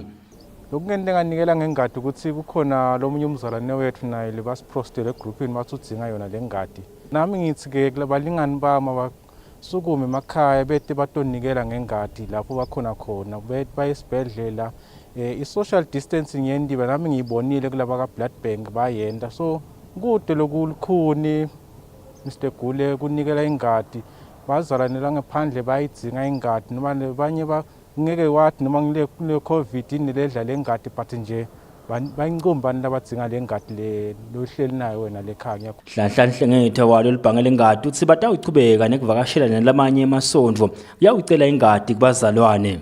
Siyajabula kakhulu ngetinombolo lebantu labanikele kepha-ke siyathembela ukuthi titawuya ngakuba ngcono njengoba sathi ke ukuthi vele bazalwane abeti bonke kanye beta ngeticheme so kule ticheme letikhona cha siyathokoza kakhulu ukuthi betile batosinikele.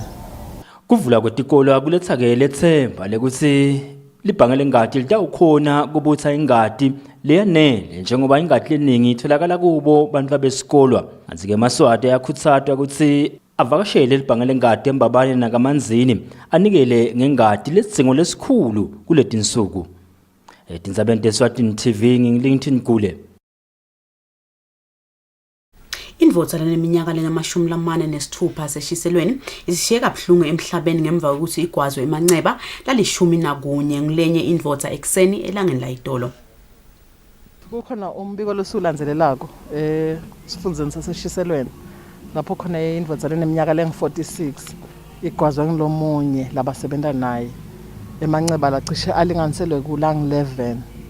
Sisaphenya ke ngikhuluma nje vele amaphoyisa lamahlathini alandzela lo wekunene kuze ukuthi abuye atotiphendulela ngalokucala. Siyathemba ukuthi utawugcina tfolakele. Sichubeke futhi simaphoyisa kuyikhuta indzaba yokuthi nani ngaboni ngasolinye nigcine seniyifikisa etandleni kuhambe wona umphefumulo. Bashayeli betimoto letilayisha sive ngale kwelithaka sebalahlekelwe imali yenca ku-300,000 emalangeni solo kwavalwa emaheke nanabo solo bemiswa ebhizinisini kanti lokuvakele ngasihlalo jikelelo libandla letimoto letilayisha sive ngale kwelithaka bambumuti sithole. Bashayeli betimoto etihambisa siva ngale kwelithaka ngulabanye lesolo batsikameteka ngenxa ye-COVID-19 ngoba emaheke solo avalwa kunciphisa kwanza kwalomkhuhlane kanjalo ke nemithetho ye-lockdown lesolo yafakwa. Kuvalwa kwamaheke kusho indlela yodwa kubashayeli njengoba solo kude ibhizinisi ngoba solo bemile kubhizinisa nemitamoko yokuthi bave bahamba ngekhathi yeveni kusabukwa simo salomkhuhlane nayo kayibi nani imphumelelo. Sihlalo jikelele welibandla lalabashayela donake timoto ngale kwelithaka bambumuti sithole uchaza kabantu ukuthi bathikameteke kangakanani. Ngasemabhange kusikhinyabethe kakhulu ngoba njengoba usho nje siyehla siyenyuka sigijima emabhange nawo asinikile nkosi yami relief up to 30th September kepha bathi thereafter sebafuna imali bona ngoba nabo basemsebentini babosomabhizinisi so ngeke ba-afford ukuthi bahlale nje isikhathi lesidze labangasathi nabo ukuthi siyophela nini. Siyakhulumisana kakhulu nebaka locally nemabhasi ne-road transport council kepha ungathi siyashayisa ngoba laba baka local kwabona bathi ba-overtraded over and above lokuba overtraded basebenta at 80% capacity so timoto tabo tisemakhaya letinye kude ke lapho bangafaka khona daka cross border bede vele indlela bake ba-intimate nje last week ukuthi simane sicele emabhasini ukuthi lamabhasi lathatha abantu babesikolwa amane akhweshe but now akubhizinisi kukhulu nje kukhweshisa umuntu kubhizinisi yakhe uthi ngoba wena uwaka interstate sohluphekile lona sekufuthi umkhweshise naye uyasebenza wenda isurvey unama commitment ebhange naye. Timoto lithikamedekileke lesolo timene tinge-99 kanti-ke imali lebalahlekele kumanje engetulu kwa-300,000 umalangeni. Etindzabeni ngengugeyani Msibingi naThemba Inkosi Mavimbela elutse. Ibandla lengamele temvelo kuleli Eswatini Environmental Authority ekusebenzisana nenkundla yakalobamba selicala lihlelo lekuqinisekisa ukuthi imvelo igcina kahle endzaweni yakalobamba. Ngekusho kwalokuxhumanisa lelibandla nesive belusile Mhlanga balaba bavumeleke ukuthi babe ingcenye lomsebenzi bantu benkundla yakalobamba nje kuphela. Libandla lelengamele temvelo lapha eveni libambisene nenkhundla yakalobamba lisukumisa umsebenzi wekonga imvelo endzaweni yakalobamba lapho khona takhamuti takalobamba letikhethiwe tifake ticelo tekwesekelwa nguleli bandla kutawuqinisekisa ukuthi imvelo kuleya ndzawo ihlale ihlobile. Ngekusho kwalokuxhumanisa lelibandla nesive belusile Mhlanga lo msebenzi ubuke kakhulu indzaba yokugcina tibi ngendlela lefanele njengoba takhamuti kuleya ndzawo sebabonakele ukuthi sebalahla tibi ngalokungekho emthethweni. Njengoba bekhishiwe ukuthi kufuneka abantu labanenshisekelo yekwenta umsebenzi wekugcina lobamba ahlobile. Sitholile ke ticelo lesingasho ukuthi tiyafika eshumini. Kulo msebenzi ke kubhekwe ukuthi kutholakale umuntu noma inkapani letawukhona kulekelela lesive sakalobamba ukuthi indzawo yakhona ibe indawo lehlandekile nokuthi nje kube nesystem yekugcina lendzawo ihlandekile. Kungabi ukuthi ngaso sonke isikhathi nasekumele ukuthi kube nemicimbi lemikhulu sekumele ukuthi sesikhathi lapho sesohlanda khona. Indvuna yenkhundla Bhekisisa Bhembe uthi lo msebenzi yimvo lenhle kakhulu wakuthatha sive sinake tindzawo labahlala kuto. Le waste program lesicale kulamalanga nabaka SEA yalo ukuthi sikhone lo silenkundla ibe ngilehlandekile lehlobile emakhaya titarati konke. Now le program lena itasisita ngalo ukuthi letibi lebe batshisa lamakhala bangame batshise letithumela letithunyela lidwadwasi titawuthatheka tiyolahlwa endzaweni letifanele. Kuhloba kwemvelo kumcoka kakhulu ikakhulu kulesikhathi kubhedvuke umkhuhlane i-COVID-19 lapho khona wonke kumele ahlale ahlandekile kanti ke lo msebenzi uhambisana nemkhankaso lwasukumiswa ngundvunankulu wekugcina live lihlobile i-Clean Eswatini campaign. Etindzabeni te-Eswatini TV kubika Temalangeni Dlamini nginalingithini Gule kalobamba. Mkhulu Jeremiah Ngwenya wasevusweni ucela sitho lokwakhelwa indlu njengoba lena lahlala kuyo ayikho nani esimeni lesikahle. Mkhulu Jeremiah Ngwenya wasevusweni uthi inkinga lenkulu ukuthi sewugugile akasakhoni kutendela tintfo kanti uphindze uhlala nemkakhe lenaye umuntu longakaphili kahle engcondweni kanye nebatukulu bakhe lababili nabo lesebede batali. Uthi lokumesabisa kakhulu ukuthi itimvula talonyaka titawuphelela kubo njengoba lihlobo selisonzele. Ngicela kwakhelwa nje ngithola umuntu tabane nemoya lomuhle angahawukele njengalo mntwana abantu zilwanga ukulethela nanka imathayela wangigodo betelele umntwana abantu manje manje sokube sekubola lokwetigodo yaloke nako sokuyangigcoba leyana lokubuya la nje solo ngizama ukuthi kumbeni ngoba leti tigodo tesina ingamani ngigcobe kadzeni le kunalapha lusito lami lokwakha nje. Ngwenya uthi la khaya kati sewalala etiko ngobe nasemasimini kude labuye nako lonyaka uphinze wacela sive ukuthi simakhele ingathe yetibhitho. Bucopho basevusweni ngosinathi Mabuza naye ucela sive ukuthi sibambise bakangwenya ngesakhiwo kanye nekudla. Mkhulu vele uswele kakhulu lesingakucela emaswatini akithi lemaswati lamahle ngoba kucela tandla ngosami kulo longakhona ukuthi manje asibambise kutheni mkhulu akhona ukuthola lokungaba luphahla njengoba nibona bonke ukuthi ngosami lomdzala nayi nje indlu lakalala kuyo lapha ke kulala labantwana bekalala khona sobona usinako sekuyawa ubathe ufuna kubiyela ngala nakhona letigodo setibolile ngoba kucela emaswatini ngokuthi lokho abantu benkosi labangakhona ukuthi manje basiphe kona kude lo mdzala agcine naye ngosami alala endlini njengoba nje nako kungena lihlobo nyalo kutawutata imvula asathi ukuthi ngosiyami sidawenda njani. Longafisa kusita angashayela bucopho ku-76 44 5242 etindzabeni kubika Phumaphi Msweli evusweni. Esikhathi samanje malanga lamahle sisabuka indzaba lesichamuka ngaphandle kwelive. Lohola libandla lebaholi labakhishwe inhlangano yabaholi bemave lasentshonalanga ne-Africa Goodluck Jonathan uthi sizatfu lesikhulu lesende ukuthi bavakashele live lemali ukuthi bafuna sile live lesimame libe nekuthula. Libandla lelikhishwe inhlangano yemave lasentshonalanga nelivekati le-Africa West Africa i-Economic Community of West African States leliholwa ngulowake waba ngumengameli welive laseNigeria Goodluck Jonathan kubikwa ukuthi bafikile eveni laseMali ngemgcibelo kutawukhulumisana nemasotsha lavalele mengameli walela live Ibrahim Kita ejele kanye nalabo lasebenzisana nabo lokufaka ekhathi ndvunankhulu walelive ngalokungekho emthethweni. Kubikwa ukuthi mengameli Ibrahim Kita nelibandla lakhe baboshwa ngemasotsha lokungadiwa ukuthi kahle angakanani ngalesibili.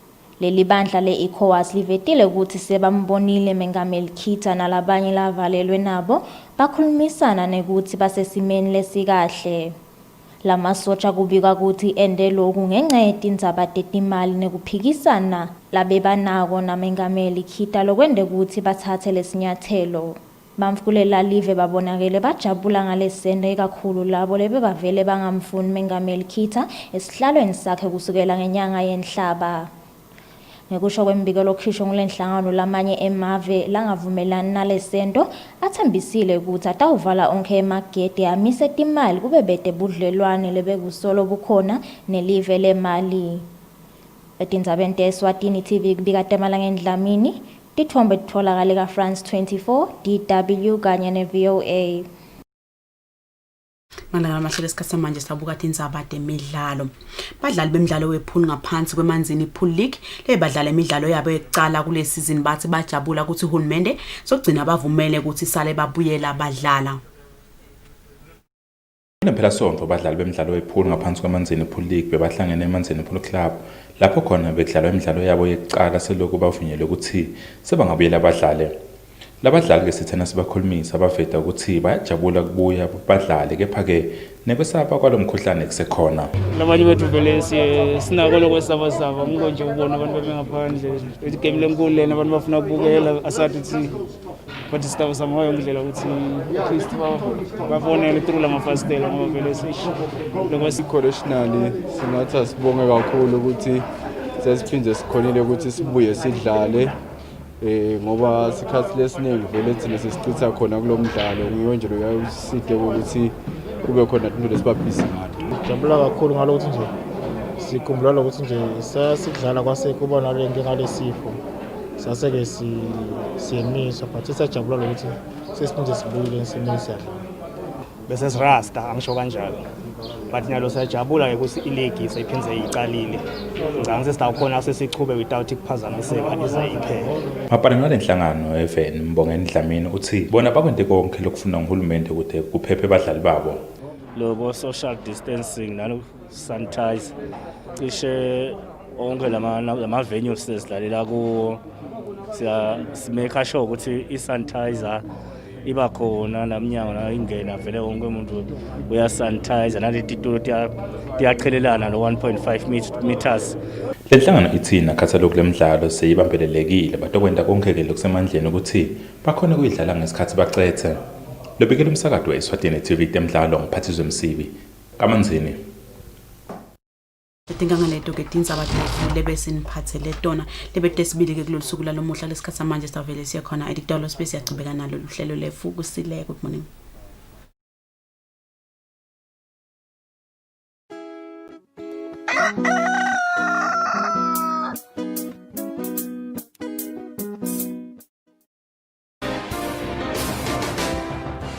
Better health, better life. Better Health, Better Life is a program that speaks across all aspects of human health and wellness. Uyeta utobuta ngaloko sitawukhona kukuchazela then ke nase ngiyabe ke soyafuna ke nehlela sesingakhona ke nokukusida lapho but vele nje abstinence yes. And these diseases are viruses. We all know that some viruses are not treated. But you see lapha ema symptoms. So if we treat symptoms, it's not possible to treat the disease. Youth View and insight to help the youth build a healthy lifestyle. When it comes to the condom itself, it needs to be used correctly and consistently. Services are available, but the secondary abstinence is only possible. Health Tips is there to maintain and balance your health status, and Street Talks to get ordinary people's opinion in the program. And with your host, Professor Shabangu, bringing you fresh topics every week. It's a new dawn, new season, and fresh topics to keep you healthy because health is wealth. Better health is your gateway to better life.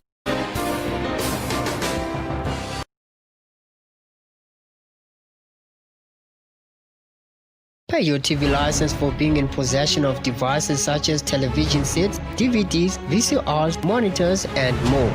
You are reminded that payments of TV licenses is due on or before the 31st of December every year.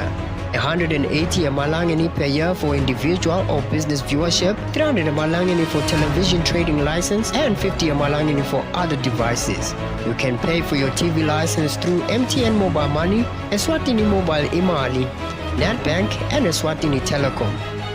Visit us at the television license offices at the Madlenya House, Babane, or call this number 3434 1234. Pay yours every year.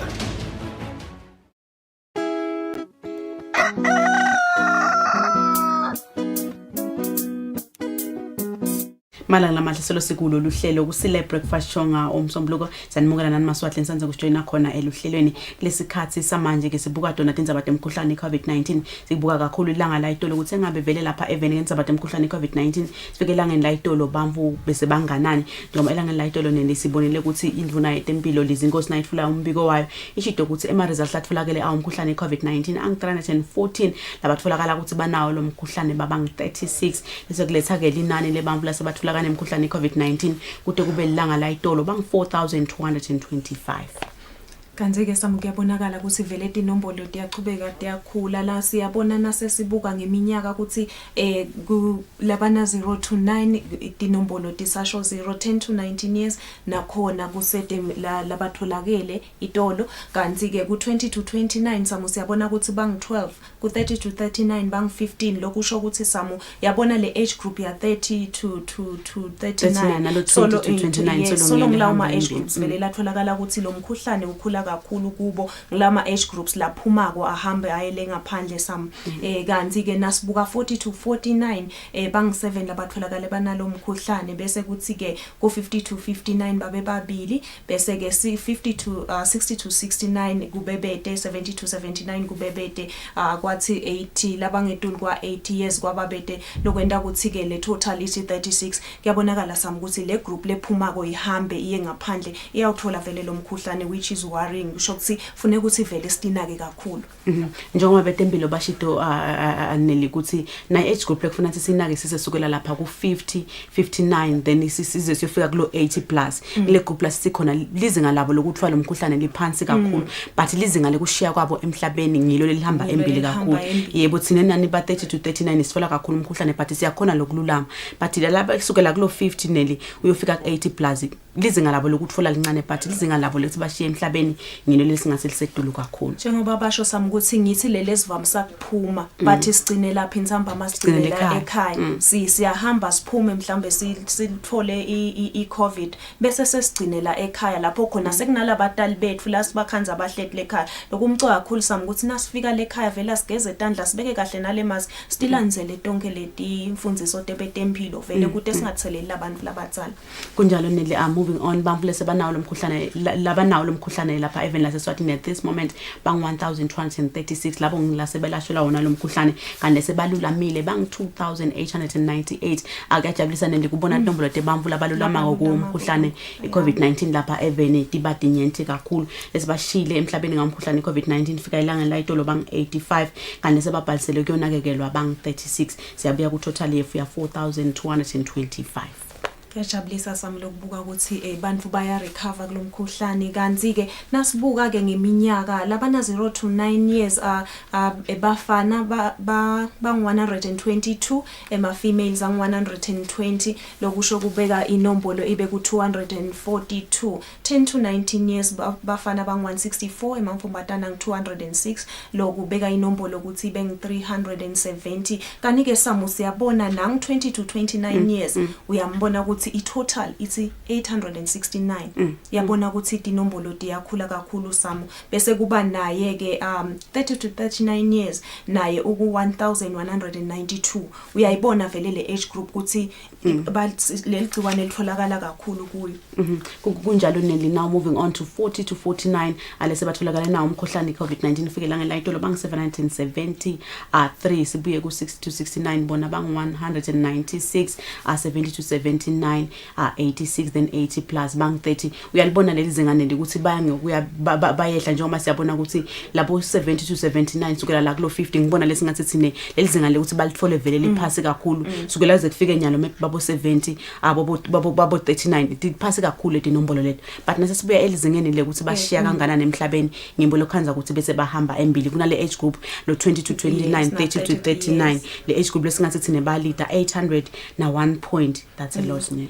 That's a lot samukanzi ke njengoba litiko letempilo hlala lishumayela samu ukuthi kude lomunye umlingo phandle kwekulandzela lokuthi asigeze tandla silandzele tonke letimiso tetiko letempilo netenhlangano yetempilo yamhlabuhlangene ukuthi sigeze tandla sichelelane sicinisekise nakuthi nasifika lekhaya phela nakhona uyafika wenda sure ukuthi labatali uyageza letandla ubeka kahle imask ucinisekise ukuthi batali bethu asigcine sibathelela iCovid samu kunjalo njengoba ashito naye nalitiko letempilo sekunekuvama inve ukuthi ngathi umkhuhlane asisawe sabe kakhulu sathi ngasithi imfundiso tisalete nabela ngakhona emakhaya neni sifundza ukuthi umkhuhlane phela sichubeke nesiwe sabe kude sitawuphepha kanti ke maswathi lamahle nasibuka ngetifunza manzini ume ku 1902 hoho uku 1685 ishiselo iku 340 kanti lubombo luku 298 kanti ke samkuyabonakala ukuthi manzini solo uyenyuka lokusho kona ukuthi vele funa ukuthi kuqinisekiswe lokuthi kulandzelwa tonke letimiso naho uyenyuka despite ukuthi I think government has done konke lebeka ngakwenda to ensure ukuthi siba nelwadi lwalomkhuhlane ukuthi sidivikela kanjani kunjalo nele njengoba usho ukuthi uhulumende welivela seSwatini wenda taba letibonakala ukuzama phela kunciphisa lomkhuhlane sibe nabo belitiko letempilo bachaza ukuthi baqala nganandzawo lesithi thine maybe lomkhuhlane emningi kakhulu khona la sithi thine ngema hotspots letindzawo letibili lokungoho letifunza letimbili kulokungoho naye amanzini buka ukuthi engabe vele lomkhuhlane ungachubeka unciphe kanjani njengoba nashiselo naye nalibombo siyambona uyeta ngemuva basho ukuthi nakhona tikhwadi indlela abathatha ihlelela letifunza letimbili kude nato tingafiki kuleli zinga lakhe wona manzini kanti malangela mahle nasibuya khona etitolo tefu kwanyalo siya etitolo nasibuya khona etitolo tefu funeka sikwendla ngamandla ubuya naye umcondzisi wakhona kaNature Khanyama buza Kusile good morning.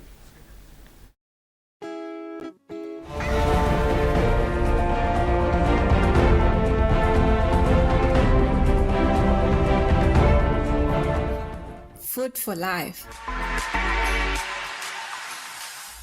an agricultural program that shows how a farmer brings food to the nation. Agribusiness, small farm business ranging from animal keeping, soil testing, planting and harvesting, livestock business, latest farming tools, and the success stories of local farmers that has succeeded in the farming business. Sinekudla kwayo letawuphindze kudle nasekufika isikhathi sebusika. Kudla kusemhlabathini, konke lesikudingako sitakuthola emhlabathini. Kuyaphileka. Uvame ukuthengisa letindvuna letilungela ukuthi setiyohlala. Kudla kwempilo for agriculture and farming development on Eswatini TV with the farm boy Samgelo Villarati Samvini. Kudla kwempilo, food for life.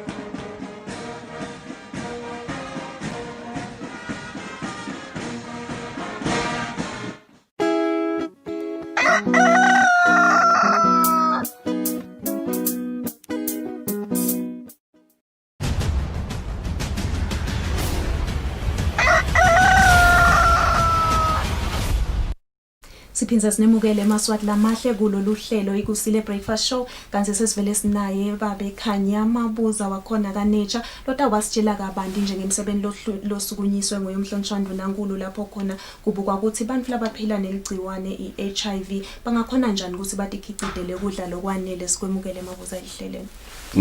Asibonge sibonga nje ngene ehlelweni nawe kusethi khumedini zabate HIV even la kangwane. Mabuza simbonile umhlonishwa Ndvunankhulu asukumisa umsebenzi esiphoxosini evikini leliphelile lo bida imali lenga nga 800,000 emalangeni kuthi engabe lo msebenzi lona yini nje leniyibukile ukuthi nisukumise umsebenzi lo kanje. Kucela nje asibonge uhulumende wakangwane ngale umsebenzi eswendako ngedini zabateka HIV and AIDS. Kusho lokusho nje umhlonishwa kwase kulomnyaka lophelile kwaba nedini zabateka ukuthi sibona ngathi bantu ikakhulu abaphila ne-HIV lesimo sekudla even asasikahle kakhulu and ithina ngalapha sinelihlelo lokuthi bantu labaningi asibafake laba HIV positive abangene kuma ARVs. So le challenge ke beyithi sibuka nje ngasi lo muntu sitamnika lamaphilisi asisibuke simo sekuhlala ekhaya ukuthi kukhona into lokudla kuyadika ukuthi vele noma ngiliphi iphilisi liyadinga ukuthi la sewn likhanze ukuthi kukhona lokhona lokufana nekudla. So nasihamba ke ngaphandle besikhanza ukuthi labanye bantu kune element yokuthi bayayekela sithi baya default kune study nje lesedeka kaho khanza ukuthi le default rate i-related vele ukuthi labantu lamaphilisi abakhanza abahlupha lapha esithuna abahwaye. Sahlala phansi ke ngayo ke inhlakanipho neboniswa ngiyomhlonishwa Ndvunankhulu ukuthi nalokuthi sitawukhanza ukuthi sithenga lokudla siyabanika labantu kunehlelo besibanika labantu bathi body mass index kusho singana nesindwa sakho. Safika ku second line kusokahle emtimbeni seseyeke ukunika lokudla so uyachubeka ukuthatha amaphilisi aphinza abuye futhi lo muntu etinyangeni sophinda ubele phansi simo semtimba sasikahle kusho ngama handout besinika labantu lokudla. Kwathiwa ke asesibuka indlela ukuthi labantu babe secured nje umuntu akhona ukuthi athi khicitele yena atakhona ukuthatha lamaphilisi. Lacala kanjalo kwelihlelo ukuthi singacela kanjani sabuka kade imali betkhona ngaso sikhathi leso ukuthi asezizame ukuthi siside labantu labaphila ne-HIV le emangweni ukuthi bakhona ukuthi bathi khicitele kudla ngedindlela ekuhlona kwathi. Engabe Mabuza sichamuka phinje ne-HIV impact yawo ibenganani siyabona inombolo ngekukhula eminyakeni leyencile. I-HIV akangwana angisi kube lihambo ngoba sisho nje lihambo lelikhulu kakhulu lebelikhulu likhuni kakhulu nje cishe thina labaningi silihambile lihambo leli lapho sichamuka khona akusilula njengoba kumbe abantu bangacabanga namuhla. Angisho nje ukuthi la ngamandla nga 1997 bese kungafikisho iminyakanyana bese sinabo 18,000 people laba HIV infected and then sesifele abantu laba 4,000. Uyabona ukuthi in less than 4 years iHIV la kangwane bese inemphefumulo ecishe nge-4,000 and 18,000 people laba infected. So laba likhulu lihambo lelo kangangoba ukuthi naliphakanyiswa nje le sivunga sokuthi la kuba emergency bese kumadima lapho sibone khona ukuthi abantu bafile bashonile kangwane ngeHIV kude homestead la ngazange be affected ngeHIV. So kwasechamuka lenye iwave yesibili lapho sabona khona tinsanzane labantwana bakhanza usibadala abanalutho nje imango ya collapse kwakhanza ukuthi kufanele kusukumele edulu sibone ukuthi singasebenza njani emangweni kwakhiwa lama NCPs emadlala sihambile ke cishe iminyaka eminingi sayibona HIV kangwane ibonakala ngathi seyagoba baye bathi la flatnisha le wave ema HIV new infections kuningi lokwendeka na ungakhumbula kahle nje sacala ngabo ABC ngathi umuntu amkhumbula ABC bese is abstainer be faithful and then use a condom naso HIV positive the only thing besitshela kona sokune AIDS besitshela ukuthi you must die and you must die with dignity nayo nje message ukuthi lo muntu akafe ngedignity sacala imsebenzi leminye kwekuthiwa palliative care whereby besithi you must die pain free ubethe ebhlungu but lokufa was imminent but awuvele ufe but umuntu osibufa ngale dignity but ke sasinasoqala umsebenzi yaqala yaflatnisha lena na ungabuka nje namuhla sasifakela ema ARVs awaqala nga 2004-5 lehla kakhulu elizinga ikakhulu aqala ngekwehla kubantwana labadala lababele kwako lehla nje kakhulu kwasinga 2014 saqala lama ARVs la strong anyana la sisike seya testa usungatesta besiqala amaphilisi salisebenza angibonge nje kakhulu na ungabuka invalente kwalitiko letempilo 2014 naqala it was amazing and namhla na ukhuluma ukuthi sesifike ku 95 and sibecala in Africa ukuthi sifike lapho ngile effort i-message yami nje laba sihambisa ukuthi nangabe ufuna bona lama epidemics lawa control ufuna ukuthola le political commitment le livela kangona la ikhombisa ka HIV bese ubuka le community mobilization ukuthi sive sibambane sithungane sibe munye nakuthiwa nje indzaba yethu sonke sabambana singemaswati so that was i-success eSwaziland Eswatini so namuhla nje na ungabuka ukuthi sibani labaningi baye bathi kwendekane tuwetinto ukuthi commit politically nale kusisibe sabambana sezilapho sikona khona ke namuhla ukuthi indlela seyakhanya phambili Mabuza njengoba soyithinzile indzaba ya 95 yes 95 ukhuluma ngekuthi labamfu sebayasati isimo sabo labamfu sebayayithatha i-treatment futhi sebayasuppressile engabeke ngoba yena lo 95 ngathi ubuka kakhulu lokuthi lo mumfu sowuvele unayi HIV sitigcinisa kanjani ke letinhlelo silive ukuthi phela le prevention nayo ingasaleli emuva okay sikuchaze lokuthi i-HIV is a combo sho sikuhlangene sho sinje ikhomba kufanele bese ukuthatha ngathi kunehlelo li ihlelo le-prevention li very important limthwa kakhulu sinendlela kangona sinehlelo bwabantwana ikakhulu umntwana nomfumbatana emfana ekuthiwa i-dreams lokuthi ungayitholi vele HIV from the beginning so siyakwenda nako lokuthi lo muntu angayitholi HIV kungilapho ke sibonakala ukuthi kube sikhonile ukuthi umuntu angayitholi HIV ngabe se 100 kube sikhonile lo 5% lo sipelisele emuva nguye lo manye infections lokuthi kufanele siwavale la manye infections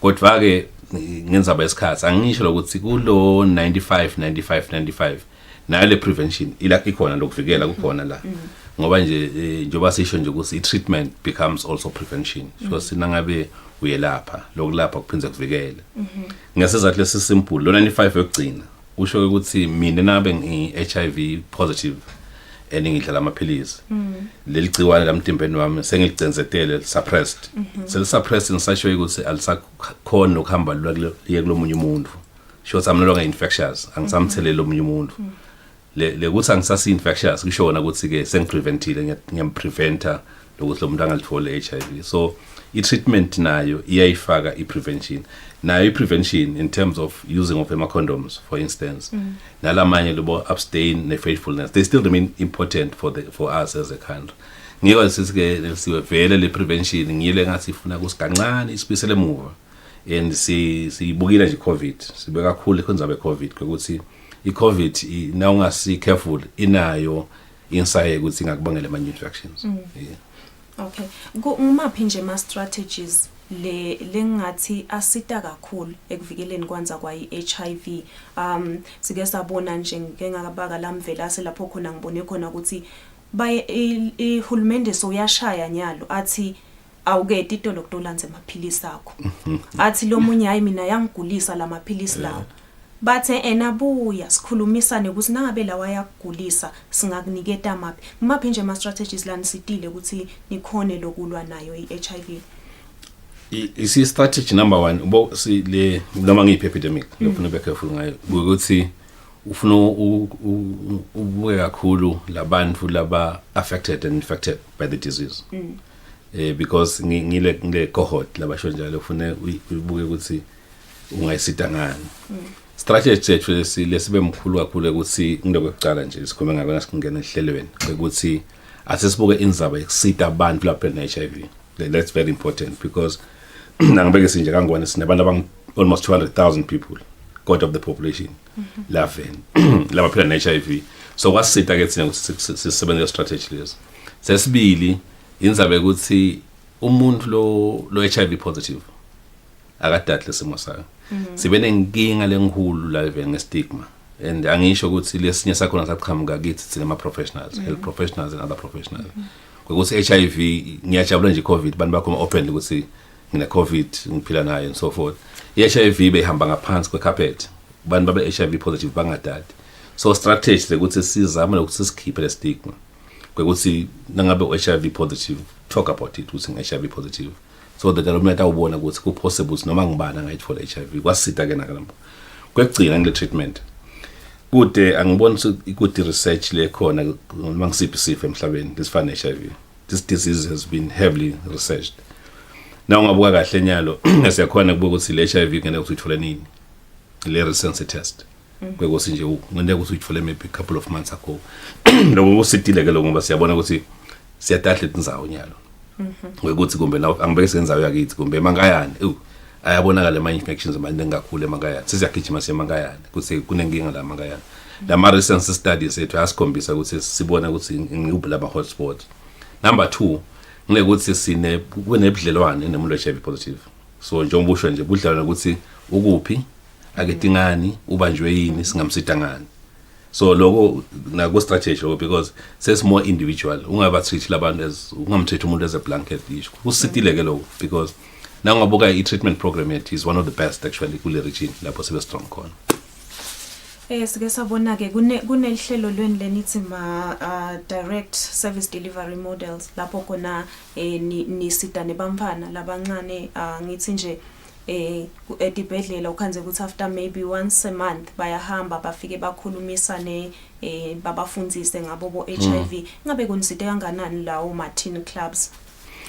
Angibe isi ema needs ebantu kakhulu lasikhoma nje nge-treatment ahlukile.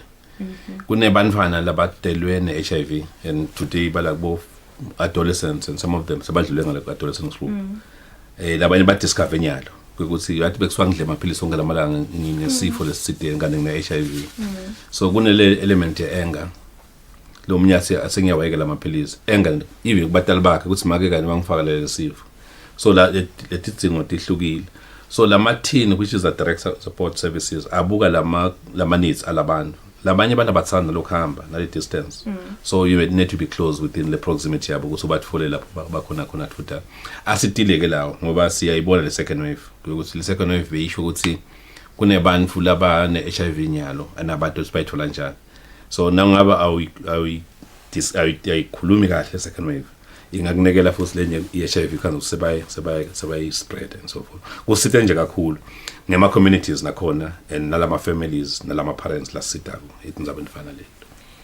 Kuphela kancane nje ngokusakevaka lapho yela kancane kulenza bayo ukuthi senisukumise lo msebenzi wekusita sive ukuthi sikhone kuba nekudlelelane njengoba sathi ukuthi imali mhlambe letibuya bo Global Fund iyayifikelekini ukuthi engabe njengoba emavela amaningi ashayekile ngenxa yalo mkhuhlane COVID-19 ukuthi ngabe simenjane itinzabe ndabo funding nje. I-funding ayisilendla even before COVID. So now ngabuka kahle lesifo se-HIV and AIDS sesihle thina sipho for more than 30 years.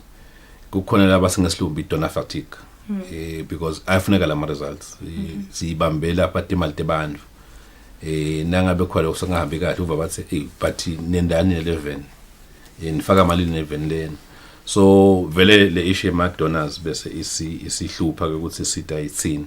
Kodwa angisho lapha ngamandla ukuthi la kangwane vela kangwane 2012 simo semnotho besibi sathatha hulumende sasinqumo lesimadima and sathi sawusta khona silive kwekuthi lamaphilisi ama-ARVs live la kangole takuthengela asifune ama-donors kakhulu lamaphilisi kuthiwa ngama-first line even namhla siyatithengela ku-COVID nawubuka kahle i-COVID vele isho ukuthi imali titawujika one lama-donors nawo lapha aqhamuka khona alimele economically alimele so nangabe ulimele utawukhanza kusimali utayikhipha emhlabeni ima-donations atawuncipha nabo banedinkinga tabo nje ekhaya kwesibili isho ukuthi umhlaba wongana una-2 ama-epidemics nyalo kune-COVID kune-HIV and nangabuka le rate ye-COVID hamba kakhudlwanyana so leli bhodo salolinye and linciphile sekutafuna sibuke le-COVID so kunetindlela lefuna sitibukete sineke silive sesizamile ukubuketa lesi singama-efficiencies lokuthi kukhona dino kufuna sibona ukuthi singakuhlanganisa sitsebenze sekude leti mali sitihlanganise tibe sisebenze ndzawonye sibuke ima-HR ethu ima-HR cost ethu sathini sibuke ama-management cost ethu athini sibuke lapho kune-impact khona kulama programs so siyacabanga ukuthi yes sitaba affected kodwa kule minyaka lo nalembili letako kubonakala ngase sitawukhona ukuchuba sekungaba ke ngile minyaka le kubo 2023 lapho sibona khona ukuthi kungendeka into disimileka kodwa nje angisho ukuthola gcina ukuthi sesilibhalele iphepha kuma-donors ama-donors lamaningi arespondile ukuthi cha kule minyaka lemibili kumbe sitawukhona ukunsita sekungaba ke kule minyaka lengale sibonge nje kakhulu umhlabuhlangene sibonge eMamerica PEPFAR labasita kakhulu naye Global Fund ngema-donors ethu lamakhulu lawo lesebenza nawo etinzabeni le COVID nayo le HIV kuyevakala mabuza kule project lena ke iqinisekisa ukuthi labamfu banako lokudla nibuke ukuthi irun for 3 years ine funding so nibuke ukuthi le project is sustainable kanganani ukuthi labantu batawukhona phela ukuthi iphilisa noma sekengcile lo 3 years bakhona ekubane kudla lokwanele le endlela ukuthi le msebenzi iqhubeke siyibuke kakhulu nje ngiwe nje na ungabuka ukuthi nasikhipha lecala ngoba iqala le ephomisa umhlonishwana vonankulu 153 ama support groups apply so 29 akhona ukuthi kumbe batfolele uzukwana uyabona ukuthi labaningi basale ngaphandle siyajabula somhlonishwa naseselihlendlweni esiphocosini atawubuka lo msebenzi uphinza wathi kulomnyaka lo lesiku asifake futhi lenye imali atawungeteka lama support groups atatfola letimali na sithwathi busa taNkulunkulu lomnyaka tako futhi sitaphinza sitfola imali office la kumhlonishwa sichubeke embuteni wakho wokugcina ukuthi itawukhona nemsebenzi ichubeke imisebenzi lemningi lesiyendile ukhanze ukuthi besiyafa nje ngoba kude ulanzelako siyajabula ukuthi sisebenza nabo labasitako sinenhlangano nje emasabatha bathi ngi-ADRA sho singiyole lesitako sina set khonyalo lesimcela ukuthi asisita tonke leti inhlangano tibuka ukuthuthukisa titasita ekakhulu ke litiko lete-agriculture tekulima ngitho lisekhathi nje sitako kulo msebenzi lesondako kevakala mabuza siyaye sibone nenda yema projections nema estimates nende bo incidents nabo prevalence kuthi engabe kumnyaka nanibuka nje eminyakeni wa 2023 sitabe sikuphi live litabe likuphi tinzabe ndabo HIV and AIDS angwakhulu la ngamandla sengiyabona vele senginadokotela la kuwo siyabonga nje kakhulu atina siva ti info enje nichamuka kuma journalist ngilabona khona ukuthi HIV seyifunzisekile vele siyabala thina sibala cishe every year funa siyayadla HIV nasikhoma ngayo nje asifeketisi sikhoma ngempela siyendako sho siyabala nasibala ke njengoba usho nje siqale sibuke lama new infections sho singama incidents siwabala ngendlela le yecala futhi endekala kangwane le shims lo shims usho si direct match asena nje siphuma cishe onke lamakhaya bese sifaka la emshinini ke siyashela ukuthi tinombolo tente bathola iHIV sho sema new infections labasha labathola iHIV labasha like bayithola lamhla leHIV ngoba kulomnyaka leHIV ingakanani sehle kakhulu vele ama projections zethu naswabuka kule strategy sethu sikhandle ukuthi kulama new infections sise sayishaya target lama new infections kunale lokubuta kwesibili ukuthi kunale kuthiwa prevalence le bana abaningi bathi hayi masikuswa ni number 1 emhlaba wonke vele sing number 1 ku prevalence iprevalence isho ukuthi bantu abaphila ne HIV FN la kangwane bana baphila ne-HIV even njengoba ngishilo nje sesila kubo 200,000 plus lebaphila ne-HIV la even emavela amaningi noma uthi yabuka the prevalence yakhona siyehla bathi hayi yesho seyehlile prevalence sinesiyatha ehlingane yakangwana yedli ngoba labantu bakangwana bafi labaphila ne-HIV so badla lamaphilisi so igroup yabantu vele lephila ne-HIV so ngeke ishona so le prevalence iyakhombisa ukuthi itawuchubeka ibe maybe itawuflatnisha but nje itaba flat and so on. Now the question ukuthi HIV ifuna phela nga-2022 that's the question.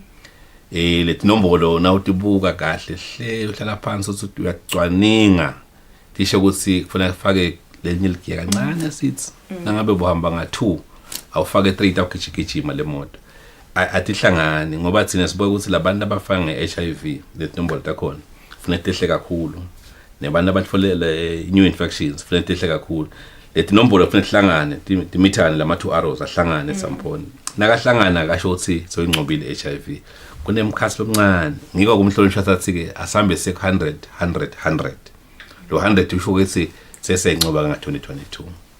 Engabe mabuza ngitiphi nje lapho ubona kathi ngathi kufune sicinise khona sesephetha nje la kumele sicinise khona silive njengoba nibuke nje ama sectors lamaningi nibukile tinkhundla bo business ngikula ubona ngathi kufune sicinise khona kakhulu silive la sikhathatha kanje kakhulu kakhona umntwana wenpambatana nangaba umntwana kuswa 18 years to 24 years kuyasiphikisa nalo 95 khona awukhombisi kahle. One, asedula ama infections lapho abasedula kakhulu nje. Number 2, abathatha amaphilisi abathi test le youth. So si worried ngale population le lapho ufuna siqinise kakhulu nje abana sifaka umfutho wegcina asambeni sobuka umuntu 18 to 24 beminyaka. Sibonge kakhulu mabuza ke mbukeliso utivele ke ukuthi iNature abambisane nahulumende yindlela yendaka ukuqinisekisa inhlala kahle yebantfu labaphila neHIV nesifo seAIDS kulesikhathi la sanyalo sitawuya etitolo sibuye sephethe lona lihlelo.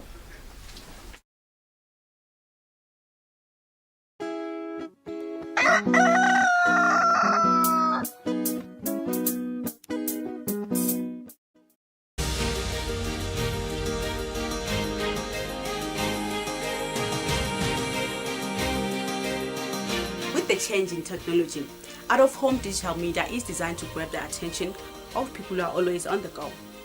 You can now watch your favorite show, Kusile Breakfast Show, and Tinzaba at 7 on your favorite YouTube channel. It's simple. You can stream these shows by following these quick, easy steps. Number 1, open YouTube. Number 2, search for Eswatini TV and click on Eswatini TV. Number 3, after you had entered on Eswatini TV, Healing, hope, restoration. Amazing stories of real people like you who have triumphed over tragedy. Watch Turning Point International and be inspired to reach your turning point. It really ministers to the soul of man, and as a pastor you benefit a lot because people learn and they learn how to cope with issues probably you don't even deal with in your sermons. It's not reality TV, it's real life TV.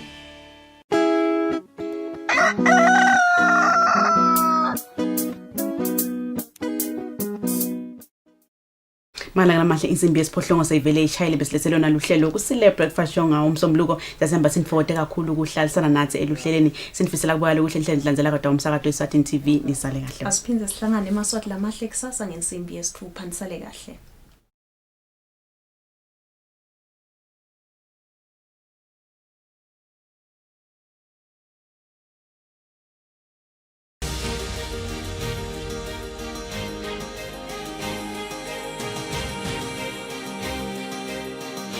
The change in technology, out-of-home digital media is designed to grab the attention of people who are always on the go. You can now watch your favorite show, Kusile Breakfast Show, and Tinzaba at 7 on your favorite YouTube channel.